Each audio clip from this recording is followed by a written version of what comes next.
ওই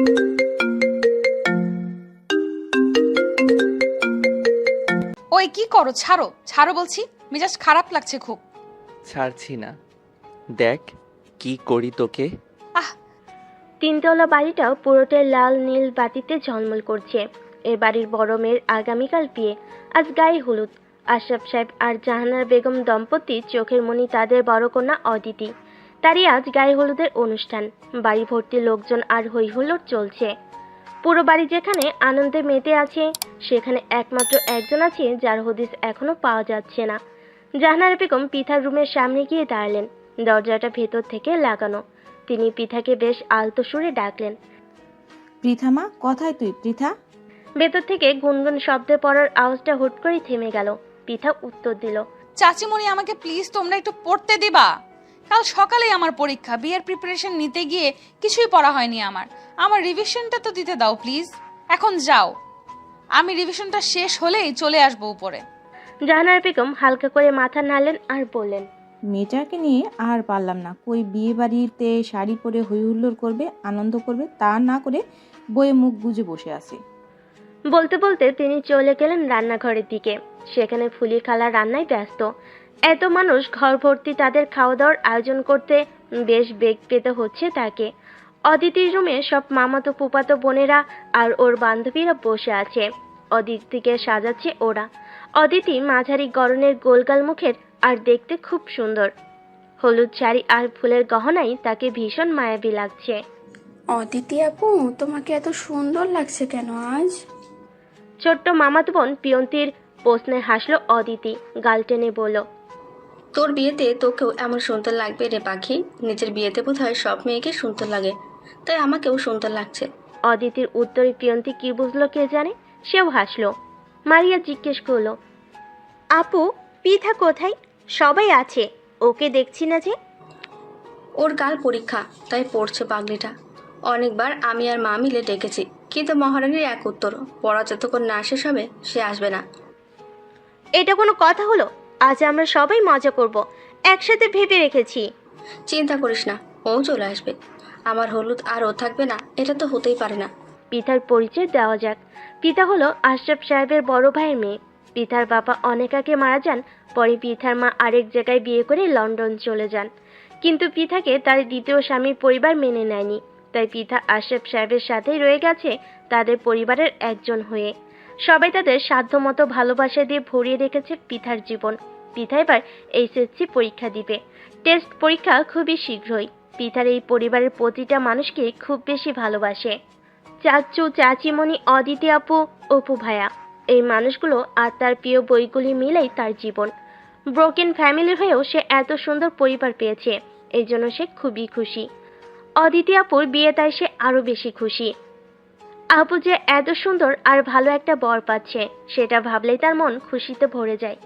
পড়তে পড়তে প্রায় অনেক সময় হয়ে এলো, তাই সে এবার ভাবলো রেডি হয়ে নেওয়া যাক। সুন্দর একটা বাসন্তী রঙা শাড়ির সাথে লাল হিজাব, চুড়ি আর হালকা ফুলের গহনায় নিজেকে সাজিয়ে নিল। দেখতে সে অপরূপা সুন্দরী, তাই বেশি মেকআপ করা লাগে না। একটু লিপস্টিক আর কাজল দিয়ে নিল, ব্যাস সেজে গুজে সিঁড়ি বেয়ে ছাদের দিকে চলো। এক সিঁড়ি না যেতেই সামনে অপুকে দেখলো। অপু মানে অপূর্ব, আশরাফ সাহেবের একমাত্র ছেলে। একটি প্রাইভেট ইউনিভার্সিটির ইংলিশের টিচার সে। খুব সুন্দর গড়নের আর দেখতেও বেশ। পিঠাকে দেখে জড়িয়ে ধরে। পিঠা নিজেকে ছাড়ানোর চেষ্টা করে চেঁচিয়ে ওঠে, কারণ অপু কখনোই এমন করেনি কোনোদিন। পিতার চেঁচামেচি দেখে অপু ভয় পেয়ে তাকে ছেড়ে দিয়ে বলে, কি রে, এত রংচং মেখে ভূত সেজে আছিস কেন? মেকআপ আর একটু কম করা উচিত ছিল তোর। কি বলো ভাইয়া, সাজিয়ে নি তো। এমন করে বলো না প্লিজ, ছোট মানুষ, আমার কষ্ট হয় তো। আহারে, ছোট মানুষ আসছে, যা যা উপরে যা। বাবা মা আপু তোর কান টেনে লম্বা করার জন্য রেডি হয়ে বসে আছে। পিঠা কানে হাত দিয়ে সিঁড়ি বেয়ে উপরে উঠতে লাগলো। উপর চলে যাওয়ার দিকে তাকিয়ে হালকা হেসে ওর কাজে মনোযোগ দিল। সিঁড়ি বেয়ে উপরে উঠে ছাদে গেল পিঠা। চাচিমণি, চাচু, অদিতি আপু সবে স্টেজে, সেখানে সে এগিয়ে গেল। এই যে মহারানী, আসবার সময় হলো তোর। বললো, হ্যাঁ রে, পড়া একটু আগে শেষ হলো। আমার কেমন লাগছে বল? মাশাআল্লাহ, অনেক সুন্দর লাগছে। পৃথাকে দেখে অদিতি ওকে কাছে ডাকলো। এই পৃথা, আয় আমার কাছে, এসে বস তো, তোর সাথে ছবি তুলবো। পৃথা অদিতিকে জড়িয়ে ধরে ছবি তুললো আর বলল, আপু, কাল তুমি চলে গেলে আমার ভীষণ কষ্ট হবে জানো। তোমাকে আমি কি ভীষণ মিস করব। আমিও তোকে অনেক মিস করবো রে পাখি। পৃথা আর অদিতির ভালোবাসা দেখে আশরাফ সাহেব আর জাহানারা বেগমের চোখ ভিজে এলো। দেখতে দেখতে মেয়েগুলো কত বড় হয়ে গেল। কাল অদিতি নতুন ঠিকানায় চলে যাবে, আর পৃথাও একদিন চলে যাবে। ভাবতে ভাবতে আশরাফ সাহেবের বুক ভার হয়ে এলো। কিছুই ভাবতে পারলেন না আর। অপু ছাদে উঠে এদিক ওদিক তাকিয়ে এক কোণায় পৃথাকে দেখতে পেল। পৃথার কাছে গিয়ে বলল, পৃথা, এদিকে আয় তো একটু। পৃথা বান্ধবীদের সাথে গল্প করছিল। হঠাৎ ডাকায় একটু বিরক্তই হলো আর বলল, কি ব্যাপার, কেন ডাকছো ভাইয়া? দেখছো আমি একটু ওদের সাথে গল্প করছিলাম। গল্প পরেও করা যাবে, এখন আমার একটা কাজ করে দে। এখানে কিছু ফুল লাগাবো, তুই ফুল হাতে রাখ আর আমি বললে আমাকে দিবি। অপু একটা টুলের উপর দাঁড়িয়ে গেল আর ফুল লাগানোর চেষ্টা করতে থাকলো। পৃথা একটা একটা করে ফুল দিচ্ছে আর অপু ফুলগুলো লাগাচ্ছে। হঠাৎই টুলটা দুলে ওঠায় অপু ব্যালেন্স হারাতে নিল আর পৃথার কাঁধে হাত রেখে ভর দিল। আস্তে ভাইয়া, পড়ে যাবো তো, ঠিক আছো? আমি ঠিক আছি, তুই বাকি ফুলগুলো দে। সব কাজ শেষ করে পৃথা চলে গেল একদিকে, আর অপু ওর ফ্রেন্ডের কাছে গেল ওদের কিছু লাগবে কিনা দেখতে। ওর বন্ধুরা ওকে দেখেই রহস্যজনক হাসি হেসে বলল, কি দোস্ত, কি কাহিনী? একটু আগে কি হচ্ছিল? মানে কি কি হচ্ছিল? দোস্ত, পিতা যখন তোর পাশে দাঁড়ানো ছিল বেশ লাগছিল, কিন্তু তোদের দুজনকে বলি ওকে নিয়ে ভাবনা চিন্তাও তো করতে পারিস একটু। কি সুন্দর আর মিষ্টি মেয়েটা। কি যে বলিস তোরা, পৃথা আমার কত ছোট জানিস? ওই পুচকিকে নিয়ে কি ভাববো আমি? রাখতো এসব, চল ওদিকে খাওয়া দাওয়ার সময় হয়ে গেছে। পিঠার খেতে গিয়ে হঠাৎ খুব ঝাল লাগলো। কাজিন আর বান্ধবীদের সাথে খেতে বসেছিল ও। হঠাৎ ঝাল লাগায় চোখে মুখে পানি আর লাল হয়ে সে কি এক অবস্থা। অপু দূর থেকে ওর এই অবস্থা খেয়াল করে তাড়াতাড়ি কাছে এগিয়ে এসে বলল, দেখে খেতে পারিস না তুই? ঝাল পড়লো কিভাবে মুখে? পানি খা তাড়াতাড়ি, এই নে। ইচ্ছে করে মরিচ খাইনি, হঠাৎ একটা মুখে পড়লো। বুঝেছি, সাবধানে খা। পিঠার বান্ধবীরা বলল, কে রে এই ভাইয়াটা? এত সুন্দর আর হ্যান্ডসাম, দেখতে বেশ কিন্তু। আমার চাচাতো ভাই অপূর্ব, মানে অপু ভাইয়া। ওর বান্ধবীরা পুলকিত নয়নে দেখতে লাগলো অপুকে। পিঠা বেশ অবাক, এত দেখার কি আছে ওনাকে। গায়ে হলুদের অনুষ্ঠান শেষ করে পিঠা অদিতিকে তার রুমে পৌঁছে নিজের রুমে চলে গেল। আগামীকাল সকালে তার পরীক্ষা। ভাবলো আরেকবার পড়াগুলো একটু রিভিশন দিয়ে দেওয়া যাক। ফ্রেশ হয়ে পড়তে বসলো। হঠাৎই ফোনে টুংটাং শব্দে পড়া অফ করে ফোন হাতে নিয়ে দেখলো হোয়াটসঅ্যাপে মেসেজ এসেছে একটা। অপু ভাইয়া পাঠিয়েছে তার আজকের একটা ছবি, পুরোটাই ক্যান্ডিড। কি একটা বিষয় সে হাসছে সেই মুহূর্তে তোলা। বাহ, ছবিটা সুন্দর। এই ছবি কখন তুললো ভাইয়া? ছবির সাথে ছোট্ট একটা মেসেজ লেখা, দেখ তো পৃথা, ভূত সেজেছিলি, তাও আমি কি সুন্দর একটা ছবি উঠালাম তোর। অপু লিখেছে। পিতা হাসলো, উঠে রান্নাঘরে গেল, এক কাপ কফি বানালো। ভাবলো এত সুন্দর ছবির বিনিময়ে এক কাপ কফি অপু ভাইয়াকে খাওয়ানো যায়। কফি বানিয়ে অপুর ঘরের দরজায় টোকা দিল 3 বার। আয় ভেতরে। দরজা ঠেলে পিতা ভিতরে ঢুকে দেখলো অপু তার ল্যাপটপ কোলে নিয়ে বসে আছে, কি যেন করছে। চশমার কাছে স্ক্রিনের প্রতিফলন দেখে বুঝলো অফিসিয়াল কোনো কাজ হয়তো। ভাইয়া, তুমি বুঝলে কিভাবে যে আমি? বুঝবো না? এত রাতে তুই পেতনি ছাড়া আর কেই বা জেগে থাকবে? সবাই টায়ার্ড হয়ে ঘুম এতক্ষণে, একমাত্র তুই পড়া নিয়ে জেগে আছিস, বুঝতে পেরেছি। নাও কফি খাও। অপু কফির কাপ হাতে নিতে নিতে বলল, ছবি তোলার পারিশ্রমিক দিচ্ছিস নাকি? হ্যাঁ দিচ্ছি তো, এত সুন্দর ছবির জন্য 1 কাপ কফি তুমি প্রাপ্য। কফি শেষ করে ঘুমিয়ে পড়ো আর রাত জেগে থেকো না। বাহ, বেশ হুকুম করা শিখে গেছিস। এত বড় হয়ে গেলি কবে? পিতা ঝলমলে হাসি হাসলো আর বলল, তো কি সারা জীবন তোমার চুল টানা খাওয়ার জন্য ছোট থাকবো? সে হচ্ছে না। অপু হাহা করে হাসলো। পিতার বেশ চমৎকার লাগলো হাসিটা। মনে মনে ভাবলো, ভাইয়া কি জানে তার হাসিটা কত সুন্দর? জানে না বোধহয়। ভাবতে ভাবতে রুমে রওনা দিল। পিঠার যাওয়ার পানে একবার তাকিয়ে অপু আবার ল্যাপটপে মন দিল। ভার্সিটির কিছু পরীক্ষা আছে সামনে, তারই প্রশ্নপত্র রেডি করতে হবে তার। পিতার রুমে এসে কিছুক্ষণ পরে শুয়ে পড়ল। অপুর হাসিটা এখনো তার কানে বাজছে। এত সুন্দর হাসি হাসতে পারে একটা মানুষ, কিভাবে সম্ভব? আবার ভাবলো, ধ্যাত, কি ভাবছি? হাসি সুন্দর হতেই পারে একজন মানুষের, এত ভাবাভাবি কি আছে? ভাবনাটাকে ক্লান্ত দিয়ে গভীর ঘুমিয়ে তলিয়ে গেল সে। পরদিন সকালে ব্রেকফাস্টের টেবিলে জাহানারা বেগম বললেন, অপু, তুই পৃথাকে ওর কলেজে পৌঁছে দিয়ে আয় তো। ওর 1 ঘন্টার একটা পরীক্ষা আছে, শেষ হলে আবার নিয়ে আসিস। বিয়ে বাড়ি আস, আমি বা তোর বাবা যেতে পারছি না, একা ছাড়তেও পারছি না ওকে। এত বড় মেয়ে এখনো বাবা মায়ের আঁচল ধরে থাকে, কি অদ্ভুত। ঠিক আছে, নিয়ে যাব। পিতা মনে মনে ভাবলো, খোঁজেটা না দিলে এই মানুষের পেটের ভাত হজম হতো না মনে হয়। তারপর উঠে ব্যাগটা কাঁধে নিয়ে বলল, চলো। অপু একটা রিক্সা নিল। পিতাকে বলল, ওঠ রিক্সায়, নাকি তাও পারিস না? ধরে উঠাতে হবে। হয়েছে তো, থামো, আর কত পেঁচাবে? উঠছি উঠছি। বলে রিক্সায় উঠতে গিয়েও একটু হোঁচট খেতে নিল। সাথে সাথে অপু ওর এক হাত চেপে ধরল। ঝট করে পিতা অপুর মুখের দিকে তাকালো। কি দেখছিস? পড়ে যেতে নিচ্ছিলে তো। ঠিক মতো রিক্সাতে উঠতে পারিস না দেখি। কে সারা জীবন কোলে নিয়ে ঘুরবে তোকে? নিজেও তো কিছু করতে হবে। আমি কি বলেছি কেউ আমাকে কোলে নিয়ে ঘুরতে? কাদো কাদো মুখ হয়ে গেল তার। অপু হঠাৎ ভালো করে ওর মুখের দিকে তাকিয়ে থেকে থমকে গেল। পিতার চিবুকে একটা তিল আছে, আগে তো খেয়াল করেনি। মনে হলো তিলটা মুখের ওই স্থানেই পারফেক্ট। হুঁশ ফিরতেই ভাবতো, কি সব ভাবছি। হাতে মেহেদির রং খুব গাঢ় হয়েছে অদিতির। সাইফকে ছবি তুলে পাঠালো। সাইফ রিপ্লাই দিল, বাহ, কি সুন্দর মেহেদির রং হয়েছে আমার বউয়ের হাতে, মাশাআল্লাহ। অদিতি লাজুক ভঙ্গিতে হাসলো আর লিখলো, মেহেদির রঙের মতোই রঙিন হোক আমাদের জীবন, এটাই চাওয়া। সাইফ লাভের এক পাঠালো। পিঠা ফিলে পিঠাকে নিয়ে অদিতি পার্লারে সাজতে যাবে। অদিতি পিঠার জন্য অপেক্ষা করতে লাগলো। কলেজে পৌঁছে দিয়ে অপু গেল ফুলের দোকান থেকে ফুল কিনতে। অদিতি কাঁচা ফুল দিয়ে সাজতে চেয়েছে বিয়েতেও, তাই ভাবলো এসেছি যখন ফুলগুলো নিয়ে যাই। অদিতির জন্য খোপার ফুল নিল, হাতে বালার মতো কাঁচা ফুল নিল। কি ভেবে পিঠার জন্য এক সেট ফুল নিয়ে নিল সে। ফুল নিয়ে পিঠার কলেজের সামনে এসে দাঁড়ালো। কই মেয়েটা?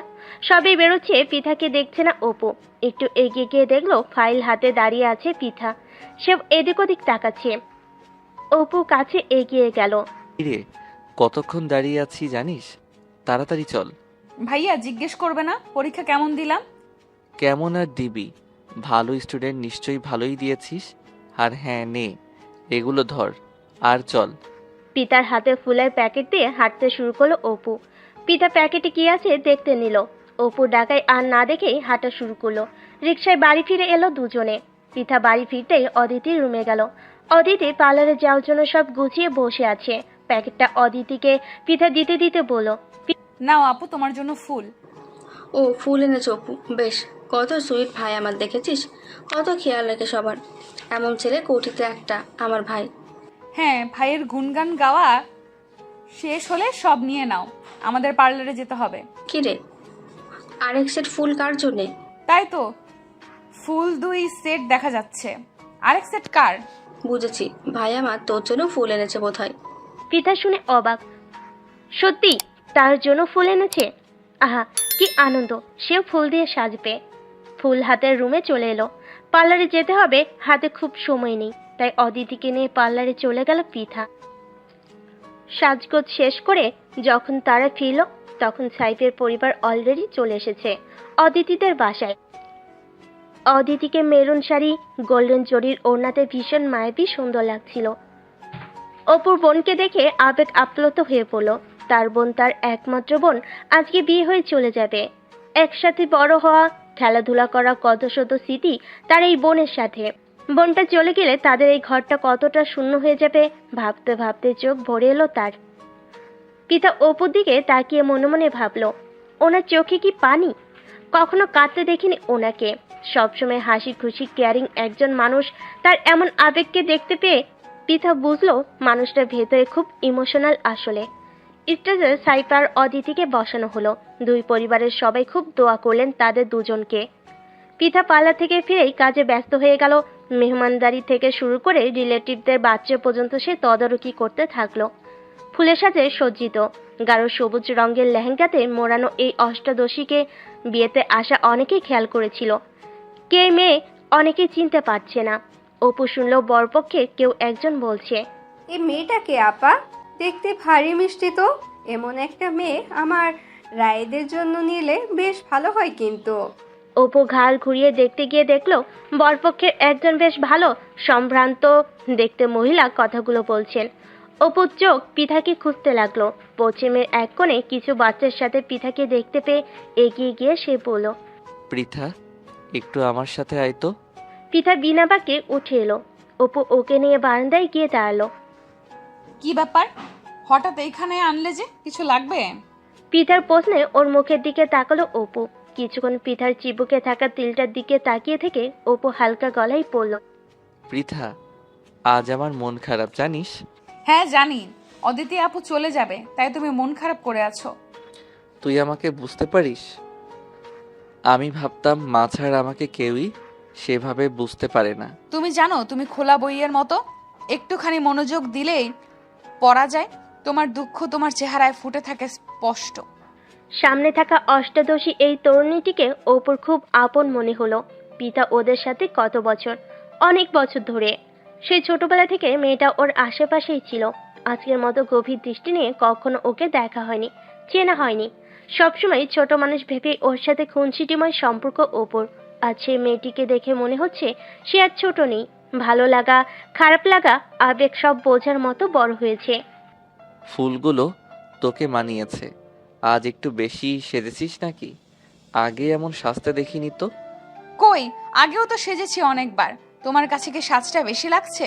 বাই দ্য ওয়ে, ফুলগুলো খুব সুন্দর হয়েছে ভাইয়া, থ্যাংক ইউ।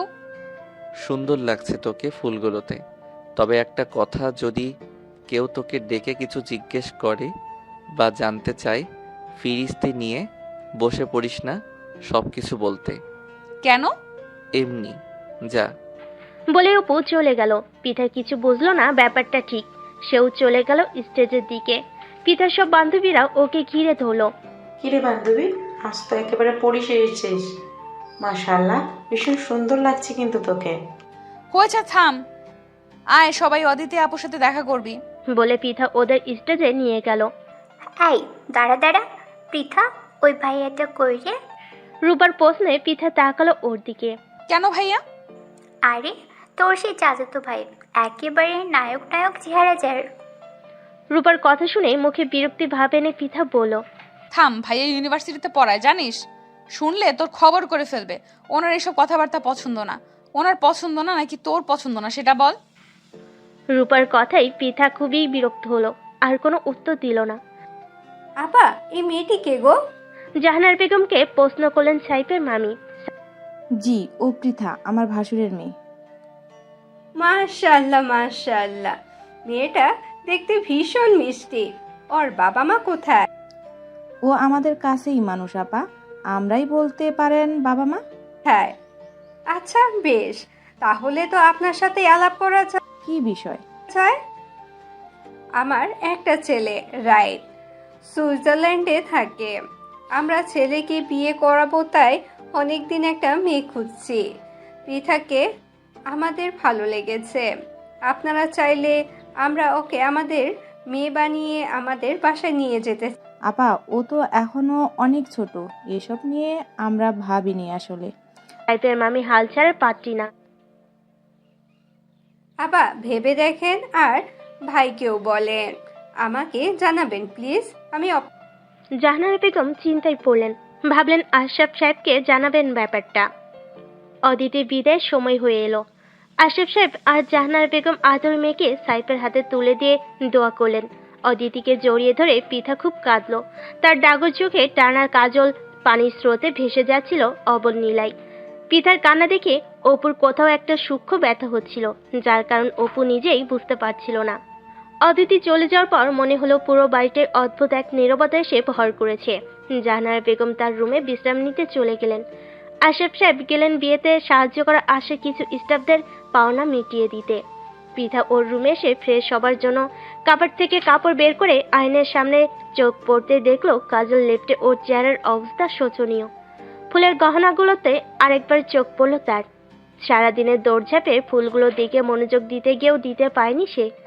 এখন খেয়াল করলো আসলেই ভীষণ সুন্দর ফুলগুলো। অপু ভাই এত কেয়ারিং একজন মানুষ সব সময়। কখনো অবসরে মানুষটাকে নিয়ে ভাবা হয়নি পৃথার। মাথা ভর্তি কোকড়া চুল, উজ্জ্বল চোখের মায়া মায়া চাহনি। শান্তশিষ্ট স্বভাবের অপুকে কখনো পৃথা আলাদা করে ভাববে সে কথা মাথায় আসেনি। পৃথা যখন খুব ছোট তার মনেও নেই, তখন এ বাড়িতে চাচুর কোলে চড়ে পা রেখেছিল। অদিতি আপুর সাথে বেশি সখ্যতা ছিল পৃথার। অপু সবসময় শান্তশিষ্ট স্বভাবে ছিল। কখনো কখনো পৃথাকে ডেকে বলতো, তোর চুলগুলো খুব সুন্দর তো, খুব টানতে ইচ্ছে করছে।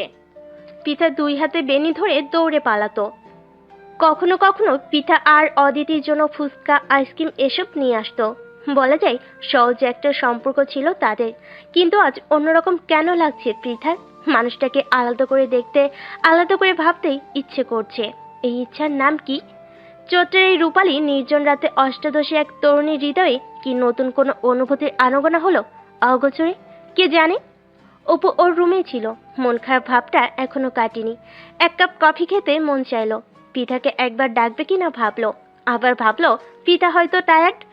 একটু পরে খুট করে আওয়াজ হলো দরজায়। পৃথাকে কফি নিয়ে ঢুকতে দেখে অবাক হলো।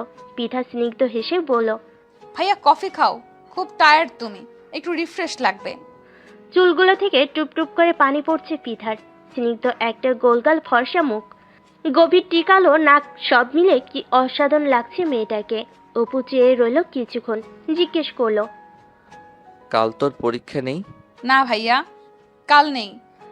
বারবার পৃথার ভাইয়া ডাকটা অপুর কানে খুব লাগছিল। এতবার বলার কি আছে? মনে হয় যেন মালা জপছে। অপু মনে মনে খানিক রুষ্ট হলো, বাট প্রকাশ করলো না।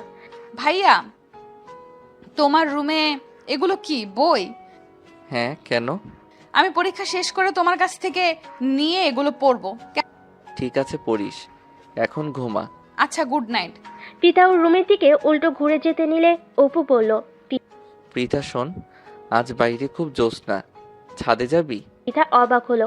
অপু ভাই সাধারণত ছাদে খুব একটা যায় না। সে আর অদিতি মাঝে মধ্যে যেত বলে উল্টা বকুনি দিত। আজ কি হলো হঠাৎ? ছাদে যাব? চাচিমণিকে বলে যাই। আম্মুকে বলা লাগবে না, আমি যাচ্ছি তো সাথে। আর বলার কি আছে, চল। দুজনে সিঁড়ির দিকে এগিয়ে চলল। ওরা ছাদে এসে দেখলো চারপাশ চৈতালি পূর্ণিমায় ভেসে যাচ্ছে। এত সুন্দর চাঁদের আলো, চারপাশ থই থই করছে।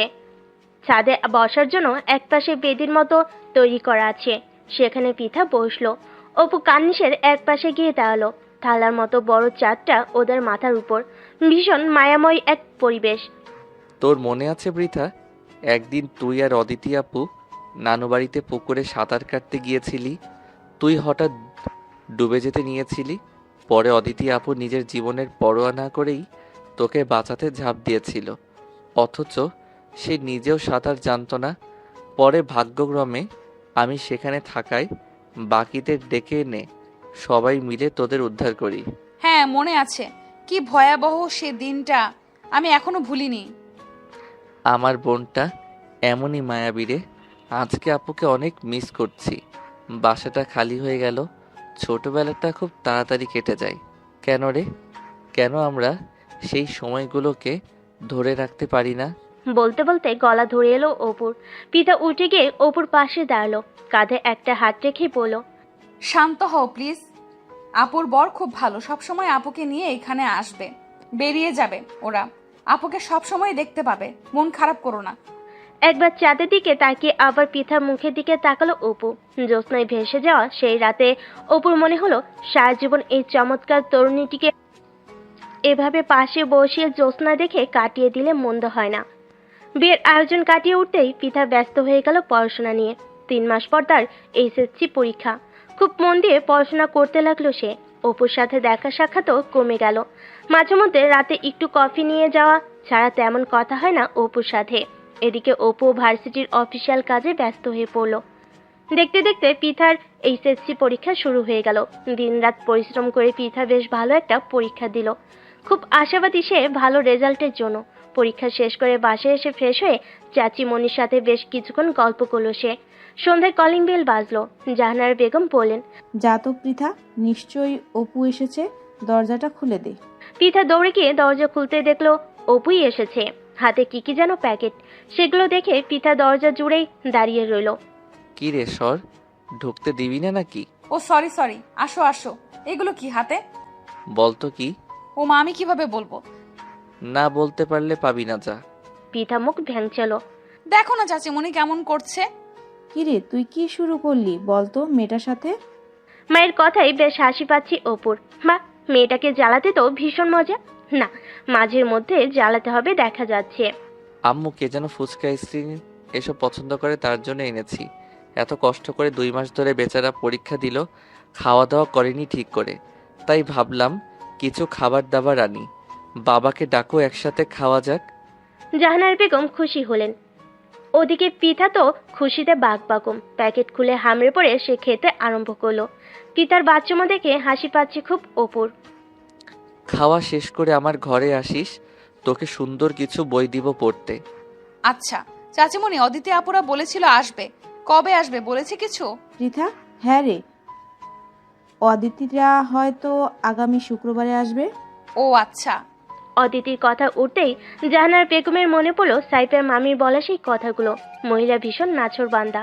বিয়ের পর 3 মাস কেটে গেছে। এর মধ্যে কয়েকবার খোঁজ নিয়েছেন অপুর বাবা, কিছু জানালেন কিনা পিঠার বিয়ের ব্যাপারে। বারবারই এড়িয়ে গেছেন উনি। মনে সুপ্ত মণিকঠায় তার একটা বাসনা যে অনেকদিন ধরেই বসবাস করছে। পিঠাকে তিনি কোনো মতেই দূরে পাঠাতে চান না। তার অপুর জন্য পিঠার চেয়ে উপযুক্ত কেউ হতে পারে না বলে তার বিশ্বাস। কখনো কথা কাউকে তিনি শেয়ার করেননি, এমনকি অপুর বাবাকেও না। কিন্তু এখন মনে হচ্ছে সে দিনটা এসে পড়েছে। তিনি তার বাসনাকে এবার বাস্তবে রূপ দিতে চান। না, অপুর বাবার সাথে আলোচনা করতেই হবে এবার। পিঠা বই আনতে অপুর রুমে গিয়ে টোকা দিল। ভেতরে আয়। কি করছিলে? আর্নেস্ট হেমিংওয়ের Old Man and the Sea পড়ছিলাম। বাবা, কি কাঠখোট্টা নাম। এত কঠিন বই পড়ো কিভাবে তুমি? আরে বলিস কি, দারুণ, বইটা পড়লে বুঝবি। বাদ দাও, এই বইটা তো শেষ, আরেকটা দাও ভাইয়া। বাহ, পড়ে ফেলেছিস? আচ্ছা, তাহলে এবার হুমায়ুন আহমেদের অপেক্ষাটা পড়, দারুণ। সেলফ থেকে একটা বই বের করে এনে পিঠা অপুর খাটে বসেই বইটা পড়তে লাগলো। অপু বসলো তার ল্যাপটপ নিয়ে। ল্যাপটপে কাজ করার ফাঁকে পিঠাকে আর চোখে দেখতে লাগলো। হাত পা গুটিয়ে কেমন আদুরে ভঙ্গিতে বই পড়ছে মেয়েটা। এর সব কিছুই এত আদুরে কেন? অপুর হঠাৎ ইচ্ছে হলো পিঠার গাল দুটো টিপে দিতে। এটা ভেবে মনে মনে হাসছিল অপু। বই পড়তে পড়তে সেখানেই ঘুমিয়ে গেল পিঠা। অপু অনেক ডাকলো, কিন্তু পিঠাকে আর জাগানো গেল না। অপু ভাবলো থাক, ঘুমাক, আমি বরং গেস্ট রুমেই ঘুমাবো আজ। পিঠার গায়ে পাতলা একটা কমফোর্টার দিয়ে ওর ঘুমন্ত মুখের দিকে একবার তাকালো সে। কপালে ঠোঁট ছুঁয়ে দেবার তীব্র বাসনাটা অতি কষ্টে নিবারণ করলো সে। না, তার কোনো অধিকার নেই। অধিকার ব্যতীত স্পর্শ করার মতো দুষ্টু মন কখনোই তার নেই। লাইট নিভিয়ে চলে এলো সে গেস্ট রুমে। পরে শুক্রবার অদিতি এলো বেড়াতে। অপু, পিঠা, অদিতি, সাইফ সবাই মিলে বেশ দারুণ একটা সময় কাটালো ওরা। অদিতি হঠাৎ তার মাকে বলল, আম্মু ভুলে তো গিয়েছিলাম, সাইফের মামি কি তোমার সাথে কিছু বলেছিল? হ্যাঁ বলেছিল, পরে তোর সাথে এ ব্যাপারে কথা বলবো। পিঠা অদিতির মুখের দিকে তাকিয়ে রইল। কি ব্যাপারে কথা হচ্ছে ঠিক বুঝতে পারল না। জাহানারা বেগম সপ্তপনে এড়িয়ে গেলেন ব্যাপারটা। পিঠার এইচএসসি রেজাল্ট দিয়ে দিল। গোল্ডেন জিপিএ 5 পেয়ে দারুণ রেজাল্ট করলো সে। চাচিমণি আর চাচু প্রাণ ভরে দোয়া করলেন পিঠা। অদিতিও চলে এলো পিঠাকে কনগ্রাচুলেশন জানাতে। অপু ফোন করে জানালো সবাই রেডি হয়ে থাকতে, সবাইকে নিয়ে আজ বাইরে খেতে যাবে। সুন্দর একটা বেগুনি রঙের 3 পিস পরে চোখে কাজল এঁকে হালকা লিপস্টিক দিয়ে তৈরি হয়ে নিল পিঠা, সাথে ম্যাচিং হিজাবও পরে নিল। গত ঈদে চাচু ওকে জামাটা গিফট করেছিল, খুব প্রিয় জামাটা ওর। আজকে এই খুশি দিনে এই জামাটাই ওর পরতে মন চাইলো। অপু কল দিল সবাইকে নিচে নামতে। আজ গাড়িতে করে রেস্টুরেন্টে যাবে ওরা। সবাই একে একে নামতে শুরু করলো। পিঠা এলো সবার শেষে। বেগুনি রঙা অষ্টদশীকে দেখে কিছুক্ষণের জন্য বাকরুদ্ধ হয়ে গেল অপু। সাক্ষাৎ পরি নেমে এসেছে যেন ঢাকা শহরের এই ছোট্ট গলিটায়। হৃৎপিণ্ডের একটানা ধুকপোকানের শব্দে কেবল শুনতে পাচ্ছিল সে, বাকি সবই যেন নিশ্চুপ, নিস্তব্ধ। কেমন লাগছে আমাকে বলো তো? মায়ের শব্দটা অপুর কানে আশ্রে পড়তে ভীষণ তেতে উঠল ব্যাহে এমন। ছোটবেলায় যদি জানতাম বড় বেলায় এসে এই মেয়েটার কাছেই এসে মন হারাতে হবে, তাহলে এই ভাইয়ের শব্দ তো বহু আগে নিষেধাজ্ঞা জারি করে দিতাম। কপাল চাপড়াতে ইচ্ছে করলো অপুর। কেমন আর লাগছে? প্রতিদিন যেমন লাগে তেমনই। কথা না বাড়িয়ে গাড়িতে ওঠ। পিঠার মন খারাপ হলো, ভেবেছিল একটু প্রশংসা পাবে, কিন্তু ভুলে গিয়েছিল ও তো জন্মের নিরামিষ। পিছনে সব সিট বুকড। তুই সামনে বসে পড় পৃথা, আমরা পেছনে আছি। উপায়ন্তর না পেয়ে অগত্যার সামনেই বসলো পিঠা। গাড়ির ড্রাইভিং সিটে এসে বসলো অপু। গাড়ি চলতে শুরু করলো। আজকের খুশির দিনটাই সবকিছু যেন অন্যরকম রঙিন লাগছে পিঠার কাছে। বাড়ির সৌন্দর্য কিছুক্ষণ উপভোগ করে পিঠা অপুর দিকে একটু মনোযোগ দিল। আকাশি রঙের ফর্মাল শার্টে হালকা খোঁচা খোঁচা দাড়িতে বেশ লাগছে তাকে। আর চোখে তাকানোটা অপু খেয়াল করলো না। স্টারিংয়ে হাত রেখে জিজ্ঞেস করলো, নতুন দেখছিস নাকি? মানে কোথায় যাচ্ছি আমরা? একটা ভালো রেস্টুরেন্ট হয়েছে নতুন, ভাবলাম সবাই মিলে যাই। অদিতি আপুকে নিয়েও সেভাবে বের হওয়া হয় না আমার কাজের চাপে। আর যেহেতু আজ একটা খুশির দিন, তাই সবাই মিলে একটু মজা করে আসি, কি বলিস? হ্যাঁ, খুব মজা হবে। পিঠার খুশি দেখে অপুর মনে হলো এই একটা মানুষ যে হাসতে দেখে হয়তো তার জন্ম। আজকাল পিঠা হাসলে ওর চারপাশটা কেমন যেন আপনা আপনি রঙিন হয়ে যাচ্ছে। অপু ডাকলো, পৃথা। বলো। তুই সবসময় কাজল পরে থাকিস, কাজলে তোর চোখে অদ্ভুত মায়া লেগে থাকে। পিঠা চোখ বড় করে তাকিয়ে রইল। কান দিয়ে ধোয়া বেরোচ্ছে, গালগুলোতে লাল আভা এসে একটু একটু করে ছড়িয়ে পড়ছে। এই মানুষটা তার এইমাত্র প্রশংসা করলো। এই নিরামিষটা তার প্রশংসা করবে ভাবেনি। আজ সবকিছু এত সুন্দর কেন? সবাই মিলে রেস্টুরেন্টে এসে পৌঁছালো। পিঠার সব ফেভারিট খাবার অর্ডার করলো অপু। জাহানার বেগম মনে মনে বেশ খুশি হলেন ছেলে পিঠার প্রতি এত কেয়ার দেখে। অদিতি ফোন কেটে পিঠাকে বলল, কি রে পিচ্ছি, আমার ভাই আজকাল তোর দেখি খুব খেয়াল রাখেছে, রহস্যটা কি? আপু কি সব বলছো? সে তো সবসময় তোমাদের সবার খেয়াল রাখে। তা তো রাখে, কিন্তু আজকাল কেন যেন মনে হচ্ছে একজনের উপর একটু বেশিই রাখছে। থুর আপু, কি সব বলো? খাও তো প্লিজ। পিঠা লজ্জে লাল নীল হয়ে গেল। ফেরার সময় সন্ধ্যা হয়ে গেল। গাড়ির মধ্যেই পিঠা ঘুমিয়ে পড়ল। গাড়ি চালাতে চালাতে বারবার পিঠার ঘুমন্ত মুখটার দিকে তাকিয়ে অপু ভাবল, সেই ছোট্টবেলায় ওর বাবা মা ছোট্ট এই পরিটিকে ফেলে চলে গেল। তারপর ওদের কাছে পিঠার আশা, বড় হওয়া সমস্ত কিছু ফ্ল্যাশব্যাকের মতো অপুর চোখের সামনে ভাসতে লাগলো। মা বাবাহীন এই মেয়েটির প্রতি রাজ্যের মায়ে এসে ভর করলো যেন। কখনো মুখ ফুটে কিছু চায়নি ওদের কাছে। সাধারণের মধ্যে অসাধারণ এই মেয়েটা তো অনেক কিছু প্রাপ্য ছিল। হয়তো মনের মধ্যে চাপা কষ্ট রেখেই পিতা বড় হয়ে গিয়েছে। কখনো বুঝতে দেয়নি ওর মনের কথাগুলো। অপুর আজ খুব জানতে ইচ্ছে করছে পিতার সব স্বপ্নগুলোর কথা, সব চা পাওয়ার কথা, যা সে কখনো জানতে চায়নি। চাইবে বা কিভাবে? কয়েকদিন আগেও এই মেয়েটিকে নিতান্তই ছোট মানুষ হিসেবে জানতো, কিন্তু সাইফিয়ার মামির বলা কথাগুলো শোনার পর কে যেন তার ভেতরটা নাড়া দিয়ে গেল। এক মুহূর্তের জন্য মনে হলো পিঠা কি বুঝি ওরা নিয়ে যাবে। অপুর জীবনে দ্বিতীয় কোনো নারীর আগমন কখনো ঘটেনি। স্কুল, কলেজ, ইউনিভার্সিটি লাইফে কখনো কোনো মেয়ে বন্ধু হয়নি। সে তার ক্যারিয়ার, তার পড়াশোনা নিয়ে যথেষ্ট সিরিয়াস ছিল। তার 26 বছরের জীবনে কোনো নারী তার ভেতরটাকে কখনো ছুঁয়ে দিতে পারেনি। মা, বোন আর পিঠা, এই 3 নারী সবসময় ছিল তার জীবনে। সৃষ্টিকর্তা কি তবে চেয়েছেন পিঠাই ওর জীবনে প্রথম আর শেষ নারী হিসেবে থেকে যাক? ও কি অপুর মতো করে অপুকে ভাববে কখনো? এমন হাজারো প্রশ্ন অপুর মনে ঘুরপাক খেতে লাগলো। চৈত্রের সেই রাতে অপুর শুধুই মনে হলো এক জীবন তো দেখতে দেখতে কেটে যাবে। সে জীবনে কেবল পিঠাই আসুক। তার অন্তরটাকে ছুঁয়ে দেওয়ার ক্ষমতা একমাত্র এই অষ্টাদশীর কাছেই আছে। সে রাতে অপুর ঘুম হলো না। কাকে বলবে আর অনুভূতির কথা? পিঠাকে? ও কি বুঝবে? নাকি মাকে বলবে? মাকে কি বলবে?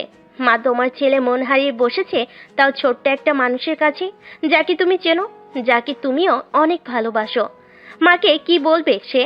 মা, আমাকে পিঠাকে এনে দাও। আর কিছু চায় না। শত শত শিক্ষার্থীকে শিক্ষার আলো এনে দেওয়া অপু আজ অন্ধকারে হাঁটতে মরছে। তার সব আলো সেই অষ্টাদশীর কাছে। সেই অষ্টাদশী ছাড়া যে সবই অন্ধকার, জীবনটাই অন্ধকার। আশরাফ সাহেব ব্রেকফাস্ট টেবিলে সবাইকে নিয়ে খেতে বসেছেন। পিঠার দিকে চেয়ে বলেন, আম্মু, তোমার তো এখন ভার্সিটিতে ভর্তি হতে হবে। খুব মন দিয়ে পড়াশোনা করো মা। আমি চাই তুমি নিজের পায়ে দাঁড়াও, নিজের একটা আইডেন্টিটি তৈরি করো। আমি মেয়েকে নিয়ে খুব গর্ব করতে চাই। অবশ্যই চাচ্চু, আমি ইনশাল্লাহ তোমার স্বপ্ন পূরণ করব। তুমি শুধু দোয়া করো। পিতার স্বপ্ন ভরা সেই কথাগুলো অপু চুপচাপ শুনতে লাগলো। কত উজ্জ্বল চোখ নিয়ে স্বপ্ন পূরণের কথা বলছে পিতা। আচ্ছা, পিতা কি ওকে ওর স্বপ্ন পূরণের পথে সঙ্গী করবে? অপু তো চাই পিতা অনেক বড় হোক, ওর সুন্দর একটা ক্যারিয়ার হোক, নিজের গর্ব করার একটা পরিচয় হোক। সেই স্বপ্ন পূরণের পথে অপু ওর পাশে থাকতে চায়। পিতা কি ওকে রাখবে ওর পাশে? আমার টাইম হয়ে যাচ্ছে মা, আমি ভার্সিটিতে যাচ্ছি। আসি বাবা। পৃথাকে ওর কোচিংয়ে দিয়ায়, তারপর যা বাবা। আসার সময় তোর বাবা গিয়ে নিয়ে আসবে। 5 মিনিট দিলাম, এর মধ্যে আসবি, না হলে আমি তোকে রেখেই চলে যাব কিন্তু। পিঠা রেডি হতেই দৌড় দিল ওর রুমে। আজও রিক্সা ডাকলো অপু। পিঠা পাশে থাকলে রিক্সা উঠতে ইচ্ছে করে ওর। ভালোভাবে বস, যেভাবে বসেছিস মনে হচ্ছে বাতাস এলেই পড়ে যাবি। অপুর কথা শুনে পিঠা ফিক করে হেসে দিল। তুমি আমাকে কি ভাবো বলো তো ভাইয়া? আমি কি বাচ্চা? তো তুই কি বাচ্চার মা? অপুর কথায় পিঠা তপ্তা খেলো। ভালো হবে না বলছি, আমাকে খাপালে। অপু হা হা করে হাসলো। পিঠা আবারও সেই হাসিতে মুগ্ধ হয়ে গেল। এত সুন্দর করে হাসতে হবে কেন? তাকে কোচিংয়ে নামিয়ে দিয়ে অপু চলে গেল ওর ভার্সিটিতে। যাওয়ার সময় বলে গেল, বাবা এলে তবেই যাবি, একা যাওয়ার চিন্তাও করবি না কিন্তু। পিঠা মাথা নাড়ল। সেদিন সন্ধ্যায় জাহানারা বেগম আশরাফ সাহেবকে বলেন, আপনাকে অনেক দিন ধরে একটা কথা বলবো ভাবছিলাম। কি বলবে বলো। আচ্ছা, পৃথাকে আমরা আমাদের কাছেই রেখে দিলে কেমন হয়? বুঝলাম না ঠিক, কি বলতে চাচ্ছ? আমার অপুর বউ করে পৃথাকে আমরা রেখে দিলে কেমন হয়? পৃথাকে আমি দূরে পাঠানোর কথা ভাবতেও পারি না। অপুর জন্য আমি পৃথার চেয়ে উপযুক্ত কাউকে পাবো না। আপনি কি বলেন? জাহানারা, তুমি ঠিকই বলেছ। আসলে আমিও ভাবছিলাম অদিতির বিয়ের সময়, অদিতির মতো পৃথাও আমাদের ছেড়ে চলে গেলে আমরা কীভাবে থাকবো। অদিতি তো কদিন পর পর আসে আমাদের কাছে। পৃথাকে নতুন ঠিকানা দিলেও তো আসতেও পারবে না। ওকে না দেখে আমরা কীভাবে থাকবো? হ্যাঁ, আমিও যে ওকে ছাড়া থাকা সম্ভব না। মেয়েটাকে আমি বুকে করে বড় করেছি। ও আমার চেয়ে আর কার কাছে বেশি নিরাপদ বলেন? ঠিক আছে, আমি মায়ের সাথে কথা বলবো। তুমি অপু আর পৃথার মতামত নিও। শরীফ মারা যাওয়ার পর পৃথাকে মাই আমাদের হাতে তুলে দিয়েছিলেন। সবাই মিলে গ্রামে গিয়ে মায়ের সাথে দেখাও করে আসবো, আর বিয়ের ব্যাপারেও আলোচনা করা যাবে সেখানে। জাহানারা বেগম রাজি হলেন। অপু বাসাতেই ছিল। জাহানারা বেগম অপুর কাছে গেলেন। হঠাৎ রুমে মাকে দেখে অপু বলল, আসো মা, বসো। কি রে, কি করছিলি? তোর সাথে একটু কথা বলার ছিল। এই তো অফিসিয়াল কাজকর্ম, জরুরি কিছু না, বসো। তুমি কি বলবে বলো। বাবা, আদিতির বিয়ে হয়ে গেল। আমার আর তোর বাবার ইচ্ছে এবার তোর বিয়ে দিয়ে বউ আনবো। তুই কি বলিস? মায়ের কথা শুনে অপু মনে মনে বিষম খেল। কিভাবে মাকে বলবে পিঠার কথা? মা কি ভাববে? নিজেরই কাজিন বোন, তাকে বিয়ের কথা বলে মা কিভাবে রিয়াক্ট করবে ভাবতে থাকলো।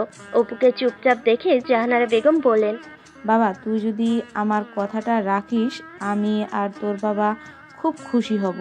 আমাদের পৃথাকে খুব পছন্দ বাবা। তোর বউ হিসাবে আমরা ওকেই চাই। তুই রাজি হয়ে যা প্লিজ। মায়ের কথা অপুর কান পর্যন্ত পৌঁছালো ঠিক, কিন্তু ঠিক বিশ্বাস হলো না। মা কি আসলে পিঠার কথা বলছে? এ কি সত্যি? অপু জিজ্ঞেস করলো, কার কথা বললে মা? কেন, পৃথাকে কি তোর পছন্দ না বাবা? ওর মতো লক্ষ্মী মেয়ে খুব কম হয়, তুই জানিস না? তুই তো ছোট থেকেই ওকে দেখছিস। কবে বড় হয়ে গেল টেরি পেলাম না আমরা। এমন লক্ষ্মী একটা মেয়েকে তুই বউ করতে চাস না? অপু বাকরুদ্ধ হয়ে গেল। সবকিছু স্বপ্ন লাগছে ওর কাছে। তোর বাবা আর আমি তোদের মতামত নিয়ে তবেই বিয়ের কথা আগাবো। তাই তোর মনে যাই আছে আমাকে বল বাবা। অপু নিজের উচ্ছ্বাসটা ধরে রেখে বলল, মা, সবসময় আমি তোমার আর বাবার কথা শুনেছি, আজও ব্যতিক্রম হবে না। তোমাদের সিদ্ধান্তই আমার সিদ্ধান্ত। কিন্তু মা, আমার একটা কথা বলার ছিল। জাহানারা বেগম খুশি হলেন ছেলের কথা শুনে, বলেন, বল বাবা, কি বলবি? মা, পৃথার জীবনটা আর 10টা জীবনের মতো না, ও আর 10টা মেয়ের মতো না। ও কখনো প্রকাশ করে না, কিন্তু ওর নিজস্ব কিছু চাওয়া পাওয়া আছে, ওর কিছু স্বপ্ন আছে, সেগুলো পূরণ করার দায়িত্ব তো আমাদেরই মা। আমরা যদি এখন ওকে বিয়ের মতো দায়িত্বের বন্ধনে বেঁধে ফেলি, ও কি পারবে সেসব সামলাতে? ওর দিকটা তো আমাদের সবার আগে ভাবা লাগবে, তাই না মা? হয়তো তোমার বা বাবার দিকে তাকিয়ে ও বিয়েতে রাজি হয়ে যাবে, কিন্তু ওর স্বপ্নগুলো তো ওর অংশ, সেগুলো পূরণের আগে কি বিয়েটা ওর করা উচিত? জাহানারা বেগম ভাবনায় পড়লেন। অপু তো ঠিকই বলেছে, পৃথা তো আর 10টা মেয়ের মতো না। ওর জন্য ওর পড়াশোনা, ওর স্বপ্নগুলো অনেক দামি, তাই তো নিজেকে এমনভাবে গড়ে তুলেছে ও। কখনোই নিজের লক্ষ্য থেকে বিন্দুমাত্র সরে যায়নি। তাহলে কি ওকে এখনই বিয়ের মতো গুরু দায়িত্ব দিয়ে দেওয়া ঠিক হবে? ছেলের দিকে তাকিয়ে বলেন, ঠিক বলছিস বাবা, আমরা কেবল আমাদেরটাই দেখছি, ওর দিকটা ভাবিনি। ঠিক আছে, পৃথার মতামত জেনে আমি আর তোর বাবা এমন সিদ্ধান্তই নেব যাতে বিয়ে হলে ওর লক্ষ্য পূরণে কোনো ক্ষতি না হয়। তুই চিন্তা করিস না, আমরা সব সময় তোদের পাশে আছি। মায়ের কথা শুনে মনে মনে খুব আশ্বস্ত হলো অপু। এমন বাবা মা খুব ভাগ্য করে পেয়েছে আসলে। পৃথা কি মতামত দেয় সেটা ভাবনায় এলো অপুর। রাজি হবে সে, নাকি সারাজীবন ফার্স্ট হয়ে আসা ছেলেটা প্রথমবারের মতো ফেল হয়ে যাবে নিজের পছন্দের মেয়েটার কাছে? পৃথা পড়ছিল, বাইরে থেকে পড়ার আওয়াজ পাচ্ছিলেন জাহানারা বেগম। দরজা ঠেলে ভিতরে ঢুকে বললেন, কি রে মা, পড়া শেষ হয়নি? না চাচিমণি, এখনো অনেক বাকি। তুমি দাঁড়িয়ে কেন, বসো, তোমার কোলে মাথা রেখে একটু শুই, খুব মাথাটা ব্যথা করছে। বলেই পৃথা জাহানারার কোলে শুয়ে পড়ল। জাহানারা দেখলো কি অসম্ভব এক মায়াবতী তার কোলে শুয়ে আছে। মেয়েটা কবে যে এত বড় হয়ে গেল ভেবে পেল না। এই তো মনে হয় সেদিন বাসে এলো অপুর বাবার কোলে চড়ে। তারপর দিন মাস বছর পেরিয়ে আজ কত বড় হয়ে গেল দেখতে দেখতে। জাহানারা পৃথার মাথায় বেলি কেটে দিতে দিতে বললেন, পৃথা মা, তোকে একটা কথা বলার ছিল। বলো চাচিমণি, কি বলতে চাও? মা, আমি আর তোর চাচু ভাবছিলাম তোকে আমাদের কাছেই রেখে দিব। আমি তো তোমাদের কাছেই থাকবো, আর কোথায় থাকবো আমি? হ্যাঁ, তা তো থাকবি, কিন্তু মা, মেয়েদের তো একদিন অন্যের ঘরে চলে যেতে হয়, এটাই নিয়ম। আমরা চাই তুই সেই অন্যের ঘরে না গিয়ে আমাদের ঘরেই আজীবন আমাদের মেয়ে হয়ে থাকবি মা? পারবি আমার ছেলেটার সুখ দুঃখের ওর পাশে থাকতে? পিতার বিস্ফোরিত চোখে তাকালো, কান লজ্জায় লাল হয়ে গেল। এরকম মুহূর্ত সে কখনো কল্পনা করেনি। বাবা মা ছোটবেলায় হারিয়ে যাওয়া পিতা কখনো ভাবেনি তার বিয়ে হবে, সংসার হবে, কারণ এই ব্যাপারগুলো তার কাছে সবসময়ই ধোঁয়াশা। তার জীবনে একমাত্র তার পড়াশোনা, তার নিজের পায়ে দাঁড়ানোর স্বপ্ন, আর 4 জন মানুষ যারা তার খুব কাছের। অন্য চিন্তা কখনো মাথায় আসেনি। পিতা মাথা নিচু করে রইল। কি বলবে সে? অপু ভাইকে সে সবসময় বড় হিসাবে শ্রদ্ধা করেছে, ভালোবেসেছে, কিন্তু জীবনসঙ্গী হিসেবে ভাবা হয়নি। মানুষটা সে প্রাণখোলা হাসিটা চোখে ভাসলো। কি সুন্দর হাসে মানুষটা। বুকটা ধুকধুক করে উঠল। কি রে, কি ভাবছিস? আমার ছেলেকে পছন্দ না তোর? না হলে বল, মনে যা আছে আমাকে নির্দ্বিধায় বলে দে। চাচিমণি, তোমরাই আমার সবকিছু। জ্ঞান হওয়ার পর আমি তোমাদের ভালোবাসা পেয়ে বড় হয়েছি।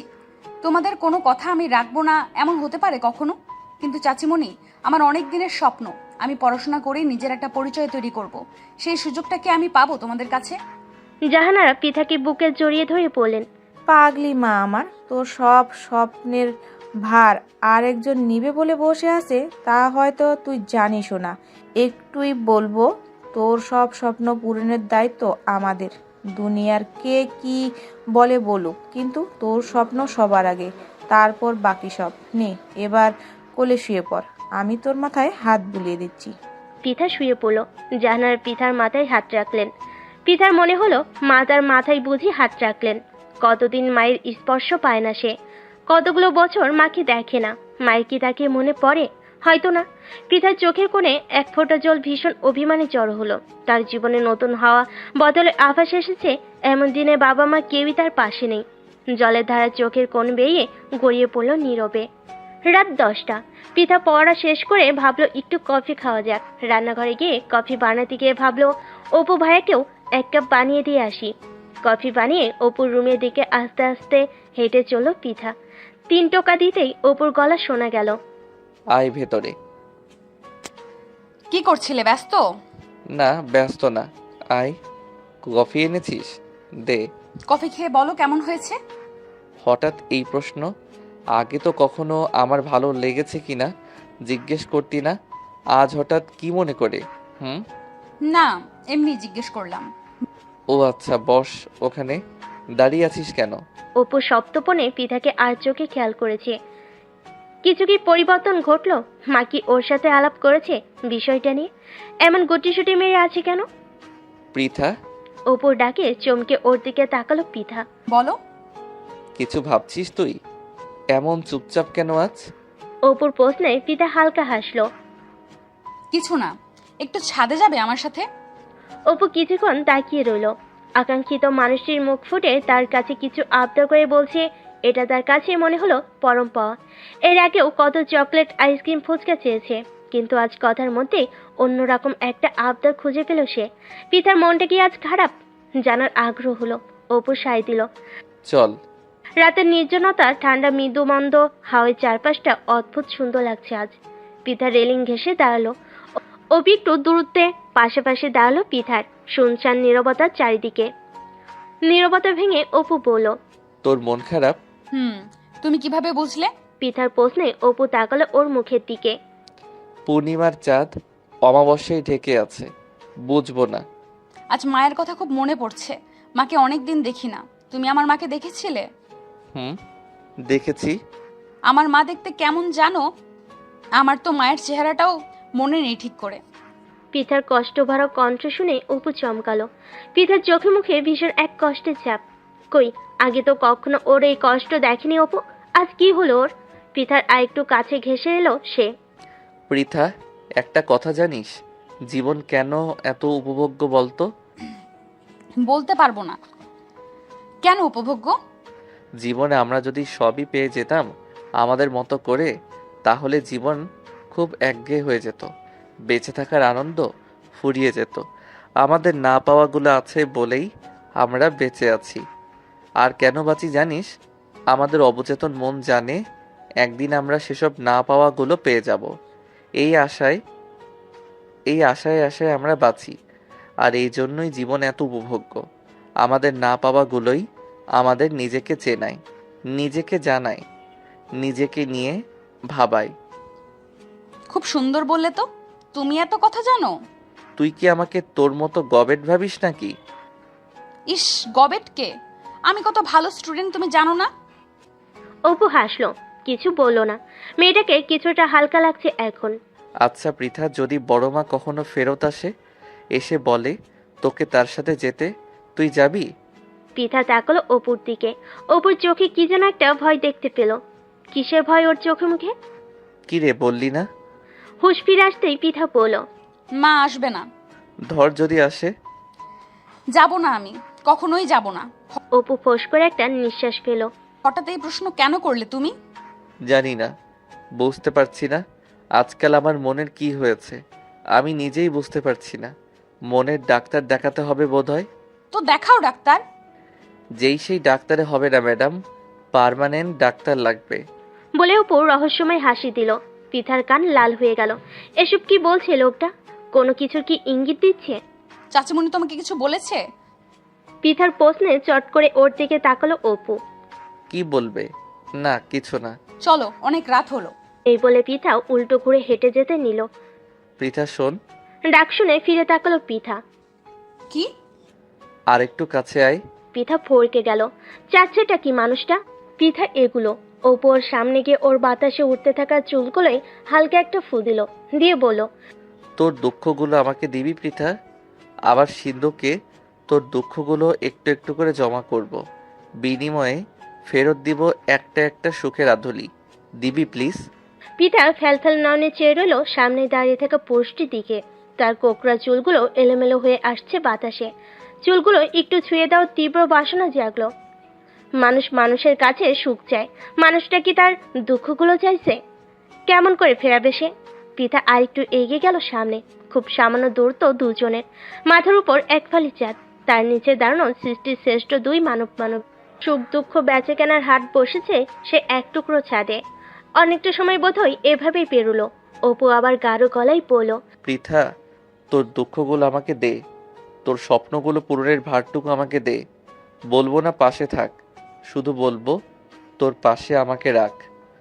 যদি পথ চলতে চলতে কোনোদিন তোর মনে হয় আমি তোর যোগ্য, সেদিন আমার হয়ে থাকিস তুই অনন্তকালের জন্য। পৃথার চোখে আনন্দের ফিনিক ফোঁটা এসে জড় হলো একটু একটু করে। চোখ ভর্তি পানি আর মুখে এক টুকরো হাসি দিয়ে পৃথার সামনে এগিয়ে ওপর চুলগুলো হাত দিয়ে একটু গুছিয়ে দিতে দিতে বলো, তোমার এত প্রার্থনা ফিরিয়ে দেওয়ার মতো সাহস, শক্তি, ইচ্ছা কোনোটাই প্রকৃতি আমাকে দেয়নি। বাকিটা বুঝে নিও। অপু পৃথার মাথায় হাত রাখলো। পরম যত্নে ওর মাথায় হাত বুলিয়ে দিতে দিতে বলো, বড় মা দেখতে ভীষণ সুন্দর ছিল, তোর সবটুকু সৌন্দর্য তার কাছেই পাওয়া। তুই আজীবন এমন মায়াবী থাকিস। পৃথা আলতো করে অপুর কাঁধে মাথাটা রেখে চেয়ে রইল এক ফালি চাঁদটার দিকে। আকাশে ঝুলে থাকা ওই চাঁদটা একাকী হলো। পৃথার নিজেকে আজ একটু একা মনে হলো না। পরদিন সকালে নাস্তার টেবিলে পৃথা ছাড়া বাকি সবাই বসেছে। জাহানারা বলেন, ফুলি দেখ তো পৃথা আসছে না কেন এখনো? খালাম্মা, আপাতত পড়তাছে, বলছে পড়া শেষ হলে আইবো। মেয়েটা ভার্সিটিতে ভালো একটা সাবজেক্ট পাওয়ার জন্য অনেক কষ্ট করছে দিন রাত। আসলে মেয়েটা এত পরিশ্রম করছে, ওর কষ্টটা সার্থক যেন করে দেন আল্লাহ। এত চিন্তা করো না তোমরা, ইনশাল্লাহ ও ভালো কোথাও চান্স পেয়ে যাবে। আমি উঠি মা এখন। বলে অপু অফিসের দিকে রওনা হলো। অপু চলে যাওয়ার খানিক বাদেই পৃথা এলো নাস্তা করতে। বিয়ের প্রস্তাবের পর থেকে পৃথা সবার সামনে অপুর সামনে যেতে একটু লজ্জায় পায়। সে চুপচাপ নাস্তা খেতে লাগলো। পৃথা আম্মু, পড়াশোনা কেমন চলছে? জি চাচ্চু, ভালো চলছে আলহামদুলিল্লাহ। ঠিক আছে, মন দিয়ে পড়াশোনা করো মা। আপা, আপনি সারাদিন এত পড়েন, নিজের একটু খেয়ালও রাখেন না। আসেন আজকে আপনার মাথায় একটু ঠান্ডা তেল দিয়ে দিই, আরাম পাইবো আপা। আচ্ছা খালা, দিয়ে দাও, ভালোই হবে। পড়তে পড়তে মাথাটা মাঝে মধ্যে এত গরম হয়ে যায়, অশান্তি লাগে খুব। তাই তো কইলাম আপা, আপনি নাস্তা সারেন, আমি হাতের কাজগুলো সাইরা আসতাছি। খাওয়া দাওয়া সেরে পৃথার রুমে চলে যাচ্ছিল। হঠাৎ ইচ্ছে হলো অপুর রুমে যেতে। আস্তে আস্তে অপুর রুমের দরজা খুলে ভেতরে ঢুকতেই পরিচিত একটা গায়ের ঘ্রাণ পেল। ঘর জুড়ে অপুর গায়ের একটা সুন্দর সুবাস। এত সুন্দর গোছানো রুমটা। ছিমছাম একটা খাট, একটা কাবার্ড, একটা স্টাডি টেবিল, দেওয়ালে সুন্দর কিছু পেন্টিং আর একটা ড্রেসিং টেবিল রাখা, পাশে কিছু ইনডোর প্ল্যান্ট। সব মিলিয়ে দারুণ সুন্দর সাজানো রুমটা। পৃথা ঘুরে ঘুরে দেখতে লাগলো। অনেকবার এই রুমে এলেও একা কখনো এভাবে আসা হয়নি। রুমটা ভীষণ পছন্দ হলো। রুমটাও পছন্দের মানুষটার মতোই গোছালো আর সুন্দর। দেখতে দেখতে পৃথার ভর্তি পরীক্ষা শুরু হয়ে গেল। শেষমেশে ঢাকার ইউনিভার্সিটিতে ফিজিক্স ডিপার্টমেন্টে চান্স পেয়ে গেল। আশরাফ সাহেব জাহানারা বেগম খুব খুশি হলেন ওর সাফল্যে। পিতা অপুকে ফোন করে জানাতে যাবে, এমন সময় দেখলো অপুর ফোন থেকে ওর ফোনে কল এসেছে। কল ধরতেই অপু বলে উঠল, কংগ্রাচুলেশন ম্যাডাম, ট্রিট দেন আমাকে এবার। আমি দিব নাকি তুমি আমাকে দিবা? দিন রাত কষ্ট করলাম আমি, আমাকে তোমার ট্রিট দেওয়া উচিত। তুই তো তোর নিজের পায়ে কুড়াল মারছিস রে। এত টাকা খরচ করে আমি ফকির হয়ে গেলে কষ্ট কিন্তু তোরও হবে। কথার মানে বুঝে নিতে পিতা একটু লজ্জা পেল। অপু বুঝতে পেরে পেল। সন্ধ্যায় রেডি হয়ে থাকিস, তোকে নিয়ে একটা সুন্দর জায়গায় যাব। কোথায়? গেলেই দেখবি। এখন ফোন রাখছি। আচ্ছা। তার মনে 100 প্রজাপতি ডানা মেলল। ভাবতে লাগলো আজকের দিনটা এত সুন্দর কেন। পিতা ওর সবচেয়ে প্রিয় ল্যাভেন্ডার কালার জামদানিটা বের করলো। এই জামদানিটা ওর অনেক পছন্দ হওয়া সত্ত্বেও কোনো উপলক্ষ সেভাবে না পাওয়াই পরা হয়নি। আজ সাদা ব্লাউজের সাথে জামদানিটা পরবে ঠিক করলো। খুবই হালকা সাজবে সে। চোখে কাজল, ঠোঁটে লিপস্টিক আর হালকা লুজ পাউডার। শাড়ির সাথে ম্যাচিং হিজাবটা পরে নিল। হাতে কিছু চুড়ি, ব্যাস সাজ কমপ্লিট। অপু বাসে ফিরেছে 1 ঘন্টা আগে। সেও নিশ্চয়ই রেডি হয়ে গিয়েছে এতক্ষণে। পিতা আয়নার সামনে নিজেকে আরেকবার একটু দেখে নিতেই ফোনে টুংটাং মেসেজ। অপু লিখেছে, আমি নিচে আছি, অপেক্ষা করছি। পিতা তাড়াতাড়ি জুতাটা পরে রুম থেকে বের হলো। বেরোনোর সাথে সাথে সামনে পড়লো ফুলি। ওকে দেখেই চোখ কপালে তুলে ফেললো সে। আপা, আপনাকে তো খুবই সুন্দর লাগতাছে। মাশাল্লাহ, মাশাল্লাহ। আপনি এত সুন্দর কেন আপা? তোমার দেখার চোখ সুন্দর, তাই তোমার চোখে আমাকেও সুন্দর লাগছে। চাচিমণি কোথায় দেখেছো? খালাম্মা তো রুমি। আচ্ছা, চাচিমণিকে তুমি একটু বলে দিও আমি অপু ভাইয়ার সাথে একটু বেরোচ্ছি, জলদিই ফিরে আসবো। আচ্ছা, আমি বলে দেব রে, আপনি যান। ঠিক আছে। বলে পিঠা বের হয়ে গেল। গেটের বাইরে বেরোতেই দেখলো অপু দাঁড়িয়ে আছে। সাদা শুভ্র পাঞ্জাবিতে অপুকে কি দারুণ মানিয়েছে। অপু উল্টো দিকে মুখ করে দাঁড়িয়েছিল। পিঠা ওর পিছনে গিয়ে খুব খুব করে একটু কাশলো। অপু চমকে পিছনে তাকালো। অপুকে চমকে দিয়ে পিঠা খিলখিল করে হাসতে লাগলো। আচ্ছা, আমাকে এখানে দাঁড় করিয়ে রেখে তোর খুব হাসি পাচ্ছে। বাহ বাহ, এত আটা ময়দা মাখতে কে বলেছে তোকে? পেতনি একটা। অপুর কথায় পিঠার হাসি বন্ধ হয়ে গেল। বলে কি লোকটা, এত সুন্দর করে সাজলাম আর বলে কিনা পেতনি লাগছে। ঠোঁট উল্টিয়ে পিঠা বলল, আমাকে না খেপালে কি তোমার শান্তি লাগে না? একটু প্রশংসাও তো করতে পারো নাকি? তোর প্রশংসা করতে গেলে আমাকে যে সন্ন্যাসী হয়ে যেতে হবে। বলে পিঠার একটু কাছে এগিয়ে এলো অপু। গাঢ় গলায় বলল, এই রূপ নিয়ে আমার সামনে আসিস না তুই, বুঝেছিস? আমি নিজেকে আর কতবার বোঝাবো বল? আমাকে শান্তশিষ্ট থাকতে দে, অবাধ্য করিস না প্লিজ। বলতে বলতে পিঠার হাত ধরে টেনে সামনে এনে বলল, চল, এবার দেরি হয়ে যাচ্ছে। অপুর কর্মকাণ্ডে পিঠার কান গাল সব লাল হয়ে গেল। কি লজ্জা, কি লজ্জা, মাটিতে মিশে যেতে মন চাচ্ছে। লজ্জায় নুয়ে রিকশায় উঠে বসলো। কোথায় যাচ্ছি আমরা বললে না তো? খুব সুন্দর একটা জায়গায়, গেলেই দেখতে পাবি। পিঠা আর কিছু জিজ্ঞেস করলো না। অপুর শরীর থেকে কি সুন্দর একটা ঘ্রাণ এসে নাকে লাগছে তার। এত সুন্দর ঘ্রাণ নিতে নিতে সে কোথাও যেন হারিয়ে যাচ্ছিল। অনেকক্ষণ পর একটা জায়গায় এসে রিক্সাটা থামলো। পিঠা আশেপাশে তাকিয়ে দেখলো বেশ সুন্দর জায়গাটা। একটা নদীও আছে, পাশে একটা ঘাট, তাতে একটা ছোট্ট নৌকা বাঁধা। আশেপাশে বড় বড় ধান ক্ষেত, কিছু গাছ, সব মিলে খুবই সুন্দর, একদম সবুজ প্রকৃতি। ওরা দুজনে সামনে এগিয়ে গেল। শাড়ি পরে হাঁটতে একটু বেগ পেতে হচ্ছিল বলে ওপরের হাতটা বাড়িয়ে দিল। বলল, আমার হাত ধরে হাঁট, যেভাবে হাঁটছিস মনে হচ্ছে যে কোনো সময় মাটিতে গড়াগড়ি খাবি। কথাটা বেঠিক বলেনি ভাবলো পিঠা। অপুর হাতটা ধরে সামনের দিকে হেঁটে চলো। হাঁটতে হাঁটতে নৌকার ঘাটে এসে পৌঁছালো। মাঝি নৌকাতেই ছিল। ওদের দেখে এগিয়ে এলো। অপু বলল, মামা, আমরা একটু নদীতে ঘুরবো, নিয়ে চলেন। জি আসেন মামা। অপু পিঠাকে ওর হাত বাড়িয়ে দিয়ে ডেকে বলল, আয় সাবধানে। ওর হাত ধরে পিঠা নৌকায় উঠে বসলো। কি সুন্দর শান্ত নদীটা। পিঠা পা ভিজে বসলো পানিতে। সন্ধ্যা নেমে আসছে। চারপাশটাই অদ্ভুত সুন্দর আলোর খেলা। পিঠা চোখ বন্ধ করে চারপাশটা উপভোগ করছিল।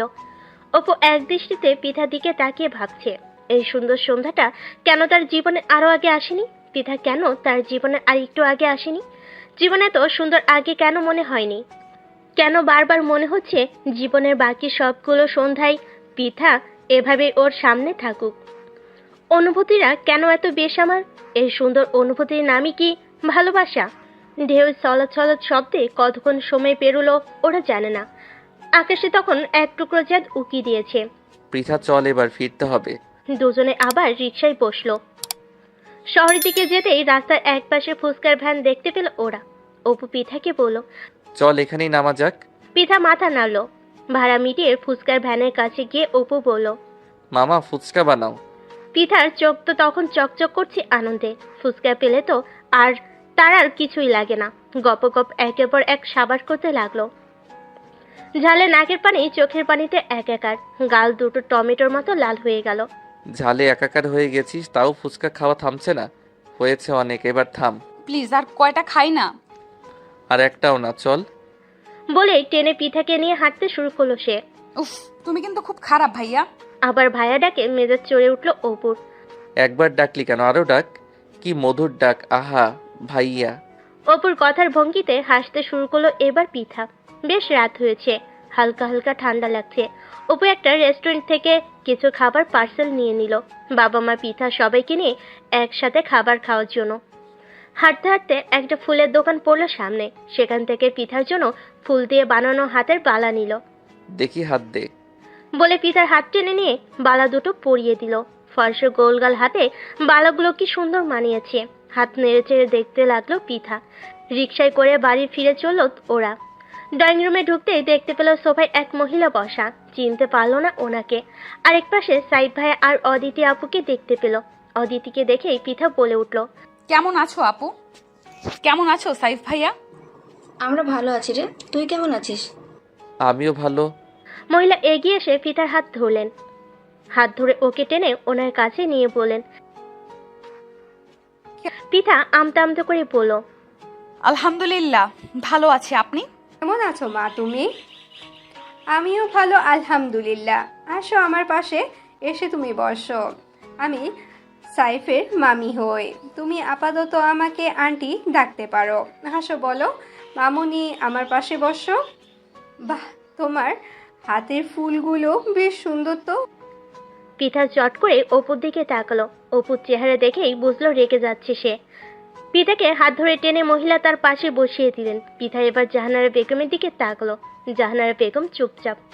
আপা, ও তো বাইরে থেকে এসেছে, একটু ফ্রেশ হয়ে আসুক, পরে কথা বলবে আপনার সাথে। হ্যাঁ, সে ঠিক আছে আপা, অল্প একটু বসুক আমার পাশে। মাশাআল্লাহ, এত মিষ্টি একটা মেয়ে। তুমি ঢাকা ইউনিভার্সিটিতে চান্স পেয়েছো শুনলাম। পৃথা হালকা হাসলো, কিছু বলল না। অপু অদিতিকে ইশারায় ডাকলো। অদিতি চোখে চোখে বলল, আসছি একটু পর। এবার মায়ের দিকে তাকালো। মা ছেলের চোখের দিকে তাকিয়ে বুঝলেন ছেলে বলতে চাইছে এই মহিলা এখানে কেন। তিনি ইশারায় ছেলেকে চুপ থাকতে বললেন। অপুর ধৈর্যে কুলালো না। পৃথা, এদিকে আই একটু, প্যাকেটগুলো গুছিয়ে রাখতে হবে বলে ডাকলো পৃথাকে। আন্টি আপনারা নাস্তা করেন, আমি একটু আসছি বলে উঠে গেল সে। রান্নাঘরের দিকে এগুতেই অপু পৃথার হাত ধরে টেনে রান্নাঘরে নিয়ে গেল। একদম ওই মহিলার কাছাকাছি যাবি না তুই, বুঝেছিস? অপুর ফুঁসে ওঠা দেখে পৃথা অবাক হয়ে গেল। কেন, কি হয়েছে বলবে তো? কি হয়েছে তোর জেনে কাজ নেই? বলেছি ওই মহিলার ধারে কাছে যাবি না, তার মানে যাবি না। যা এখন তোর রুমে যা, আমি এগুলো গুছিয়ে রাখছি। পৃথা মাথা নেড়ে চলে গেল ওর রুমে। মাথাটা রাগে গরম হয়ে গেল অপুর। একই মুসিবত এসে হাজির হলো ওদের জীবনে।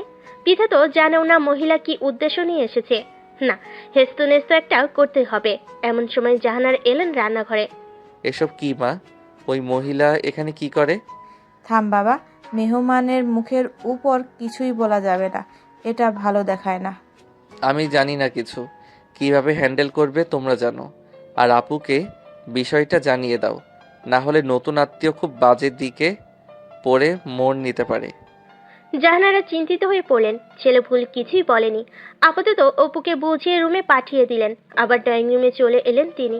খুশি হয়েছি মা। আপা, পৃথা কোথায় গেল?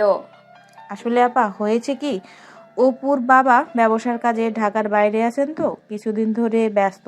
আমি ওনার সাথে আলাপের সুযোগ পাইনি। কিন্তু আপা, পৃথা এখনো ছোট, আমরা ওকে এখনই বিয়ে দিব না, তাই আপনাকে আমরা কথা দিতে পারছি না। তার কথা বলে,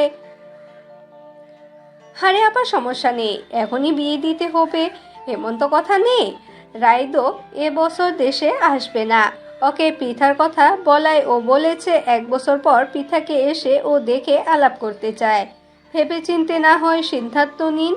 জাহানারকে কিছু বলতে না দিয়েই মহিলা উঠে পড়লেন। অদিতি আজ এ বাসায় থাকবে, তাই অদিতি গেল না। সাইডকে নিয়ে তিনি চলে গেলেন। আড়াল থেকে সবই শুনল অপু। শুনে ওর মেজাজ সপ্তমে চড়ে গেল। এ কেমন কথা? বিয়ের আগে ওর বউটাকে নিয়ে মানুষ টানাটানি শুরু করে দিয়েছে। কি করবে সে এই মেয়েটাকে নিয়ে? উফ! সাইফের মামি চলে যাওয়ার পর জাহানার অদিতিকে তার রুমে নিয়ে এলেন। কি হয়েছে মা? তোমাকে খুব চিন্তিত দেখাচ্ছে, কি হয়েছে? অদিতি, আমি আর তোর বাবা একটা ব্যাপার কয়েকদিন ধরে ভেবে চিন্তে ঠিক করেছি। আমার আর তোর বাবার ইচ্ছা পৃথাকে আমার অপুর বউ করে আমাদের কাছেই রেখে দিব। তোকে বলবো করেও বলা হয়নি। এটা তো খুবই ভালো খবর মা। পৃথার চেয়ে বেস্ট আর কেউই হতে পারে না। ছোটবেলা থেকে ওকে ছাড়া আমরা কেউই কখনো থাকিনি। ওকে দূরে পাঠাতে কারো মনে সায় দেবে না। কিন্তু মা, সাইফের মামিকে এখন কিভাবে যে বোঝায়? মহিলা এত নাচল বান্দা। আমি ওই বাড়ি যাওয়ার পর থেকে বারবার পৃথার কথা বলছেন। আর তুমি তো জানো সাইফের বাবা মা বেঁচে না থাকায় ওর মামা মামিরা ওর লাইফে অনেক গুরুত্বপূর্ণ সবসময়। তাই তো চিন্তা করছি রে মা, নতুন আত্মীয় যেহেতু ব্যাপারটা এখন খুব কঠিন লাগছে। আচ্ছা তুমি টেনশন করো না মা, আমি কোনোভাবে বুঝিয়ে নেব ওনাকে, সব ঠিক হয়ে যাবে। পৃথা আর অপু কি রাজি বিয়েতে? হ্যাঁ, দুজনেই মনে হলো রাজি। আর দুজনের বন্ডিংও কত ভালো দেখছিস। পৃথার বয়স কম হলেও পরিবেশ পরিস্থিতি খুব ভালো বোঝে। আশা করি ওদের বোঝাপড়াতে সমস্যা হবে না। হ্যাঁ মা, এটা ঠিকই বলেছ। তোর কি অবস্থা মা? নতুন সংসারে সব ভালো আছে তো? হ্যাঁ মা, আলহামদুলিল্লাহ আমি ভালো আছি, তোমরা দোয়া করো। দোয়া সব সময় করি মা। জাহানারা অদিতির মাথায় হাত বুলিয়ে দিলেন। পিতার ভার্সিটিতে আজ প্রথম দিন। অপুকে ভার্সিটিতে নিয়ে যাচ্ছে। ড্রাইভিং সিটে বসে পিতার দিকে তাকালো সে। সাদা সালোয়ার কামিজে শুভ্র পরীর মতো সুন্দর লাগছে পিতাকে। গাড়ির কাজ ভেদ করে চৈত্রের বাহিরে রোদটা ওর গাল ছুঁয়ে যাচ্ছে। রোদটাকে হিংসে হতে লাগলো অপুর। রোদের মতো সেও যদি পারতো পিতার গালটা তার হাতে একটু ছুঁয়ে দিতে। আজ আব্বু আম্মুকে খুব মনে পড়ছে জানো। স্কুল কলেজ সব পার করে ফেললাম, কখনো আব্বু আম্মুর সাথে স্কুলে যাওয়ার ভাগ্য হলো না আমার। এখন ভার্সিটি জীবন শুরু, অথচ দেখো তারা কেউ আমার পাশে নেই। পিতার কষ্টমাখা কথাগুলো শুনে অপুর ভেতরটা তোলপাড় করে উঠল। তার কাছে যদি সত্যি কোনো ম্যাজিক থাকতো, সেই ম্যাজিক দিয়ে পিতার সব কষ্ট সে মুছে দিত। ভালোবাসার মানুষকে কষ্ট পেতে দেখার এত যন্ত্রণা কেন? কিছুক্ষণ চুপ থেকে অপু বলল, আজ তোর একটা আনন্দের দিন। আজকের দিনে অতীত মনে করে কষ্ট পাস না। ভার্সিটির নতুন পরিবেশে তোর অনেক ভালো লাগবে, দেখিস নতুন নতুন বন্ধু পাবি অনেক। বলতে বলতে ভার্সিটির গেটে চলে এলো ওরা। গাড়ি থেকে নেমে পিঠাকে নিয়ে গেটের দিকে এগিয়ে গেল অপু। মাথায় হাত বুলিয়ে দিয়ে পিঠাকে বলল, মন দিয়ে ক্লাস করবি, ক্লাস শেষে আমাকে ফোন দিবি। আমি ফ্রি থাকলে তোকে নিয়ে যাব, আর না হলে ড্রাইভার পাঠাবো। একা বাসায় যাওয়ার চেষ্টা করবি না কিন্তু। পিঠা মাথা নাড়ল। ইদানিং মানুষটা ওর কত কাছে চলে এসেছে, কত খেয়াল রাখছে। ভাবতেই মনটা আনন্দে ভরে উঠল, আবার সাথে সাথে মনটা আনচান করে উঠল। তার সবচেয়ে কাছের মানুষগুলো তার জীবন থেকে চলে যায়। অপু আজীবন থাকবে তোর পাশে। প্রথম ক্লাসেই পিতার নতুন একজন বান্ধবী হয়ে গেল। মেয়েটির নাম আদিবা। খুব চমৎকার আর হাসি খুশি একটা মেয়ে। আদিবাকে পেয়ে পিতার মনে হলো ভার্সিটি লাইফটা ভালোই কাটতে চলেছে। সন্ধ্যায় বাসায় ফিরে পিতা অদিতি আর জাহানারা বেগমের সাথে অনেক অনেক গল্প করলো। স্বাধীন ভার্সিটিতে কি কি করলো না করলো না জানানো পর্যন্ত ওর শান্তি হচ্ছিল না। রাতে আশরাফ সাহেব ফিরে এলেন। এসে সবাইকে ডেকে বলেন গ্রামে যাবেন তারা। অনেকদিন যাওয়া হয় না গ্রামে। সেখানে অপুর দাদি আছেন, তার ছোট এক ফুপু আছে। সবাই মিলে বেরিয়ে আসা যাবে। পরের সপ্তাহে পিতা ভার্সিটিতে কয়েকদিনের জন্য বন্ধ আছে, সেই বন্ধে বেরিয়ে আসবেন। জাহানারা বুঝলেন অপুর বাবা বেড়ানো উপলক্ষে বিয়ের কথাটাও সেরে আসবেন। মনে মনে তিনিও খুশি হলেন। আদিবা মেসেজ দিল হোয়াটসঅ্যাপে, স্যারের আজকের ক্লাসের টপিকে কিছু নোট করেছে, সেগুলো পিঠাকে শেয়ার করলো। একদিনে মেয়েটিকে খুব আপন মনে হলো পিঠার। কথায় কথায় পিঠা আদিবাকে জিজ্ঞেস করলো ওর পরিবারে কে কে আছে।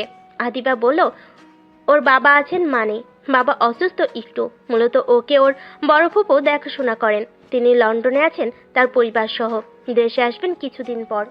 পিতার মনে হলো আহারে, এই মেয়েটিও তার মতোই মাহারা। এজন্যই বোধহয় আদিবাকে এত আপন মনে হয় ওর। দুই বান্ধবী গল্প করতে করতে ঘুমিয়ে পড়ল। তার জানতো না জীবন তাদের কোন নতুন মোড়ে নিয়ে হাজির করতে চলেছে। আশরাফ সাহেব সবাইকে নিয়ে গ্রামের জন্য রওনা দিলেন। সাহেব আর অদিতিও যাচ্ছে। পিতার খুশি যেন আর ধরে না। কতদিন পর তারা গ্রামে যাচ্ছে। সেই ছোটবেলায় প্রায় প্রতি বছরই যেত। বড় হওয়ার সাথে সাথে ব্যস্ততা বাড়ল, আর গ্রামে যাওয়া কমে গেল। পিতার জীবনের সবচেয়ে রঙিন দিনগুলো কেটেছে গ্রামে। শহরের বিষাক্ত বাতাস মুক্ত তাদের একখানি ছোট্ট সুন্দর গ্রামের সবুজ প্রকৃতি। ফসলের মাঠে তাদের দুরন্ত শৈশব বারবার মনের মধ্যে উকি দিচ্ছিল। পিতার মনে পড়ল একবার ছোটবেলায়, তখন তার বয়স 6 কিংবা 7 হয়তো। সে আর অদিতি আপু মিলে গাছে চড়েছিল। অদিতি পরে নেমে যেতে পারলেও পিঠা নামতে পারছিল না। সে কি কান্না তার! কেউ আমাকে বাঁচাও প্লিজ বলে তার স্বরে একটানা চিৎকার করে যাচ্ছিল। অদিতি নিচে দাঁড়িয়ে চেষ্টা করে যাচ্ছিল কিভাবে ওকে নামানো যায়। অপু পুকুর পাড়ে ছিপ নিয়ে বসা ছিল। পিতার কান্না শুনে সে গাছের দিকে দৌড়ে যায়। উপরের দিকে তাকিয়ে দেখে পিতা গাছে বসে চিৎকার করছে। অপু বিরক্ত হলো। কি গাধা নাকি এই মেয়ে, এমন চিৎকার করছে মনে হচ্ছে বাঘের মুখে করে তাকে নিয়ে যাচ্ছে। এই থাম গাধা একটা, গাছেই তো আটকেছিস, এমন ভ্যা ভ্যা করে কাঁদার কি আছে? ছোট গাছ, যেভাবে উঠেছিস সেভাবে নেমে আয়। পারছি না ভাইয়া, প্লিজ আমাকে বাঁচাও, না হলে সারা জীবন আমার এই গাছেই কাটিয়ে দিতে হবে। বলে আরো জোরে কেঁদে উঠল সে। অপু বিরক্তির মাঝেও ওর কথা শুনে প্রচুর হাসি পেল। বলে কি গাধাটা, গাছে নাকি আজীবন কাটাবে? কি অদ্ভুত চিন্তাধারা। চিৎকার থামা, তুই কোনো সিনেমার নায়িকা না, বুঝেছিস? তোকে বাঁচাতে কোনো নায়ক ছুটে আসবে না। গাছে উঠেছিস কেন? পাকামি করে উঠেছিস যখন গাছেই থাক, ছাগল। অপু, এমন করছিস কেন ওর সাথে? চল ওকে ধরে নামিয়ে আনি। কতক্ষণ ধরে কাঁদছে মেয়েটা। সব জায়গায় ওর পাকনামি না করলে চলে না কেন বলতো? বলে চোখে মুখে বিরক্তি নিয়ে অপু গাছে উঠে পড়ল। সাবধানে নামিয়ে আনলো পিঠাকে, তাও পিঠা কাঁদছিল। আবার কাঁদছিস কেন? এবার চর খাবি কিন্তু, ছিচ কাঁদুনে মেয়ে একটা। অপুর বকুনিতে পিঠা কান্না থামিয়ে বলল, আমি ভেবেছিলাম আমার সারা জীবন বুঝি গাছেই কাটিয়ে দিতে হবে, খুব ভয় পেয়েছিলাম। নিজের অবুঝ বেলার অবুঝ ভাবনাগুলো মনে পড়তেই পিঠার ভীষণ হাসি পেল। গাড়ির জানালা দিয়ে বাইরেটা দেখতে দেখতে সে ছোটবেলার ফ্ল্যাশব্যাকে চলে যাচ্ছিল। ড্রাইভিং সিটে বসেছে অপু, তার পাশে আশরাফ সাহেব, পিছনে জাহানারা আর পিঠা, আর শেষের সিটে অদিতি আর সাইদ। পিঠার কোনাকুনিতে অপু বসা, পিছন থেকে মানুষটাকে দেখছিল সে। উজ্জ্বল ফর্সা রঙের, গালে ক্লিন সেভের নীলচে আভা স্বর্ণ, চুলগুলো সুন্দর করে টেনে আঁচড়ানো, গায়ে আকাশি নীল একটা ফর্মাল শার্টে অপুকে দারুণ হ্যান্ডসাম লাগছে। এক দৃষ্টিতে ওর দিকে তাকিয়ে রইল পিঠা। 18, সর্বনাশ বয়স। 18তে রঙিন জিনিসগুলো আরো বেশি রঙিন লাগে। মনে প্রতিনিয়ত উঠতে থাকে শত ডানার প্রজাপতি। হুট করে সেই প্রজাপতিরা একদিন গিয়ে বসে কোনো ভালো লাগার মানুষের গায়ে, আর সেখানেই সর্বনাশের শুরু। কবিগুরু রবীন্দ্রনাথের সেই বিখ্যাত লাইন দুটো মনে পড়ল। পৌষ শেষের আলোয় রাঙা সেদিন চৈত্র মাস, তোমার চোখে দেখেছিলাম আমার সর্বনাশ। পিঠার মনে হলো তার শত ডানার প্রজাপতিগুলো তাদের ঠিকানা খুঁজে পেয়েছে, গিয়ে বসেছে এমন মানুষের গায়ে যে মানুষটা তার চিরকালে চেনা। ড্রাইভিং সিটে বসে অপু একমনে গাড়ি চালাচ্ছিল। কয়েকবার পিছনে তাকানোর চেষ্টা করেও পায়নি। বাবা একদম পাশে বসা, তিনি বিভিন্ন বিষয় নিয়ে ছেলের সাথে আলাপ শুরু করেছেন। বাবার নজর এড়িয়ে পেছনে তাকানো যাচ্ছে না কোনোভাবে। অপু চুলগুলো দেখার ভান করে আস্তে উপরে থাকা আয়নাটা একটু ঘুরিয়ে দিল। যাক, অল্প হলেও পিঠাকে দেখা যাচ্ছে। একটু পরপর আয়নায় চোখ রাখছিল সে। পিঠা বাইরের দিকে তাকে কি এত ভাবছে, আবার মুচকি হাসছে। ব্যাপারটা কি? ছোটবেলার কথা মনে পড়ছে নাকি? গ্রামে তাদের সবচেয়ে সুন্দর সময়গুলো কেটেছিল।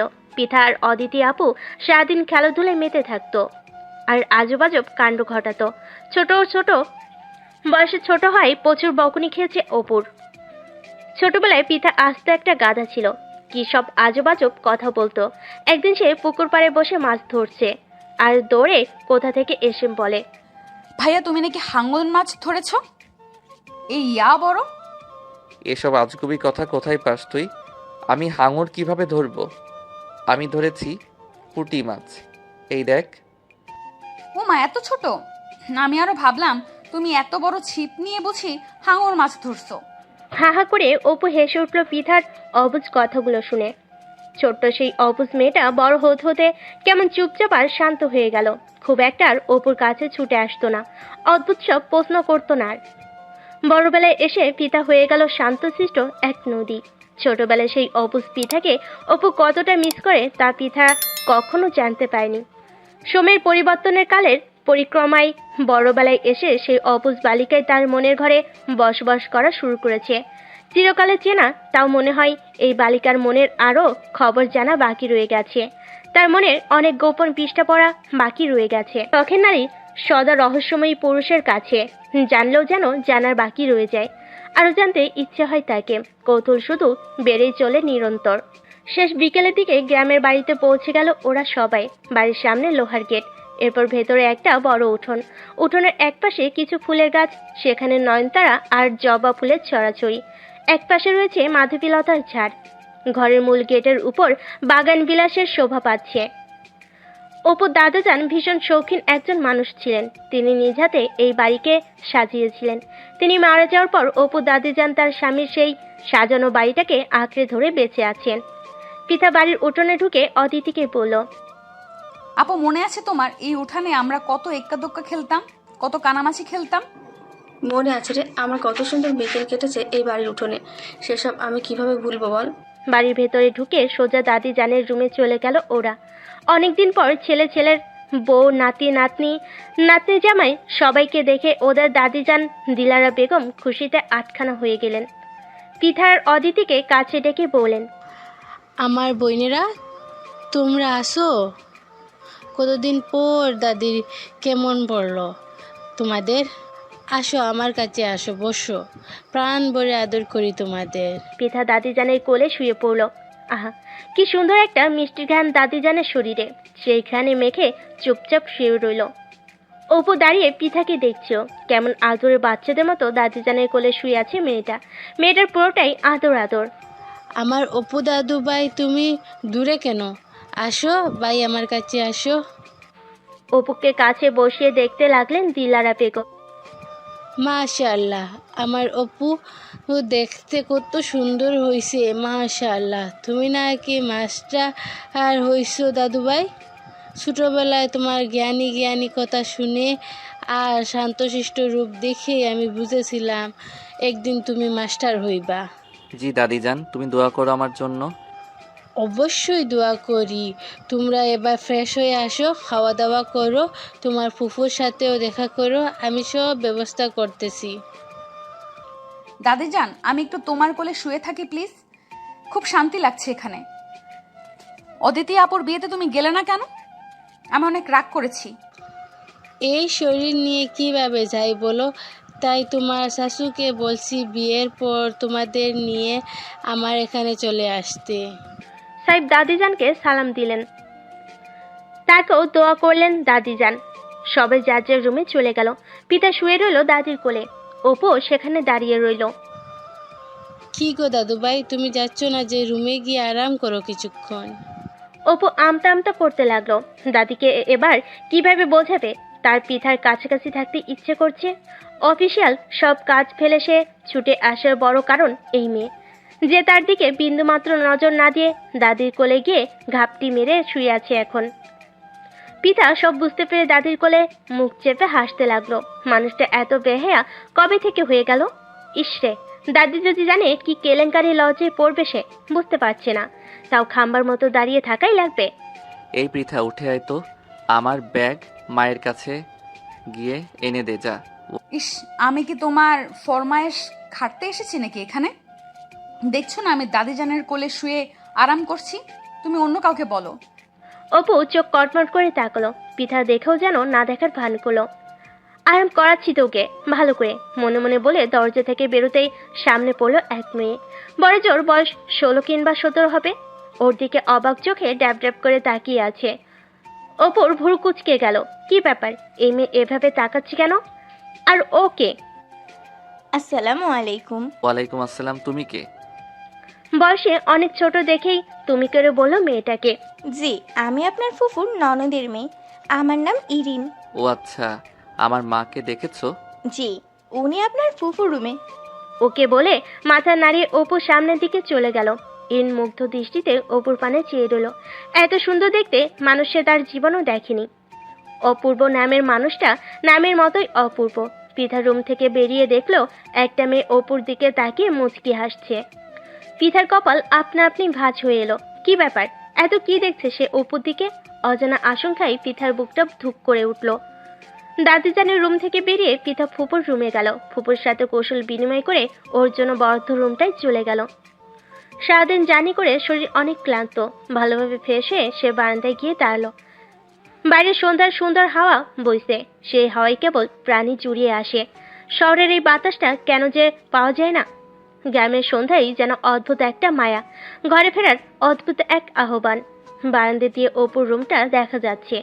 যাবে কিনা একবার ভাবলো পিঠা। তখন দেখেছিল সে যায়নি, না জানি এখন সেটার জন্য বকুনি খাওয়া লাগে। এখানে আসার পর একবারও খোঁজ নেওয়া হয়নি মানুষটার। তারপর তখন ওই স্যাঁচা মেয়েটার অমনভাবে অপুর দিকে তাকিয়ে থাকাটা একদম ভালো লাগেনি পিঠার। মনে মনে খুব রাগ পেল ওই মেয়েটার উপর। দোমনা করেও শেষে পিঠা ভাবলো একবার অপুর রুমে গিয়ে ওর খোঁজ খবর নিয়ে আসা যাক। বকুনি হজম করে নিবে, ছোটবেলা থেকেই বকুনি হজম করেছে। এ আর নতুন কি? অপুর রুমটা অন্ধকার হয়ে আছে, কিছু দেখতে পাচ্ছে না। পিঠা গলা খাকারি দিল। ভেতরে আয়। লাইট নিভিয়ে অন্ধকারে কি করছো? বলতে বলতে লাইট জ্বালিয়ে দিল পিঠা। দেখলো অপু খাটে আদর্শ হয়ে আছে। আলো জ্বেলেছিস কেন? অন্ধকারেই ভালো লাগছিল। মন খারাপ? তা জেনে তুই কি করবি? যা, দাদিজানের কোলে গিয়ে শুয়ে থাক। পৃথা অল্প হাসলো। মশাই রাগ করেছে তাহলে?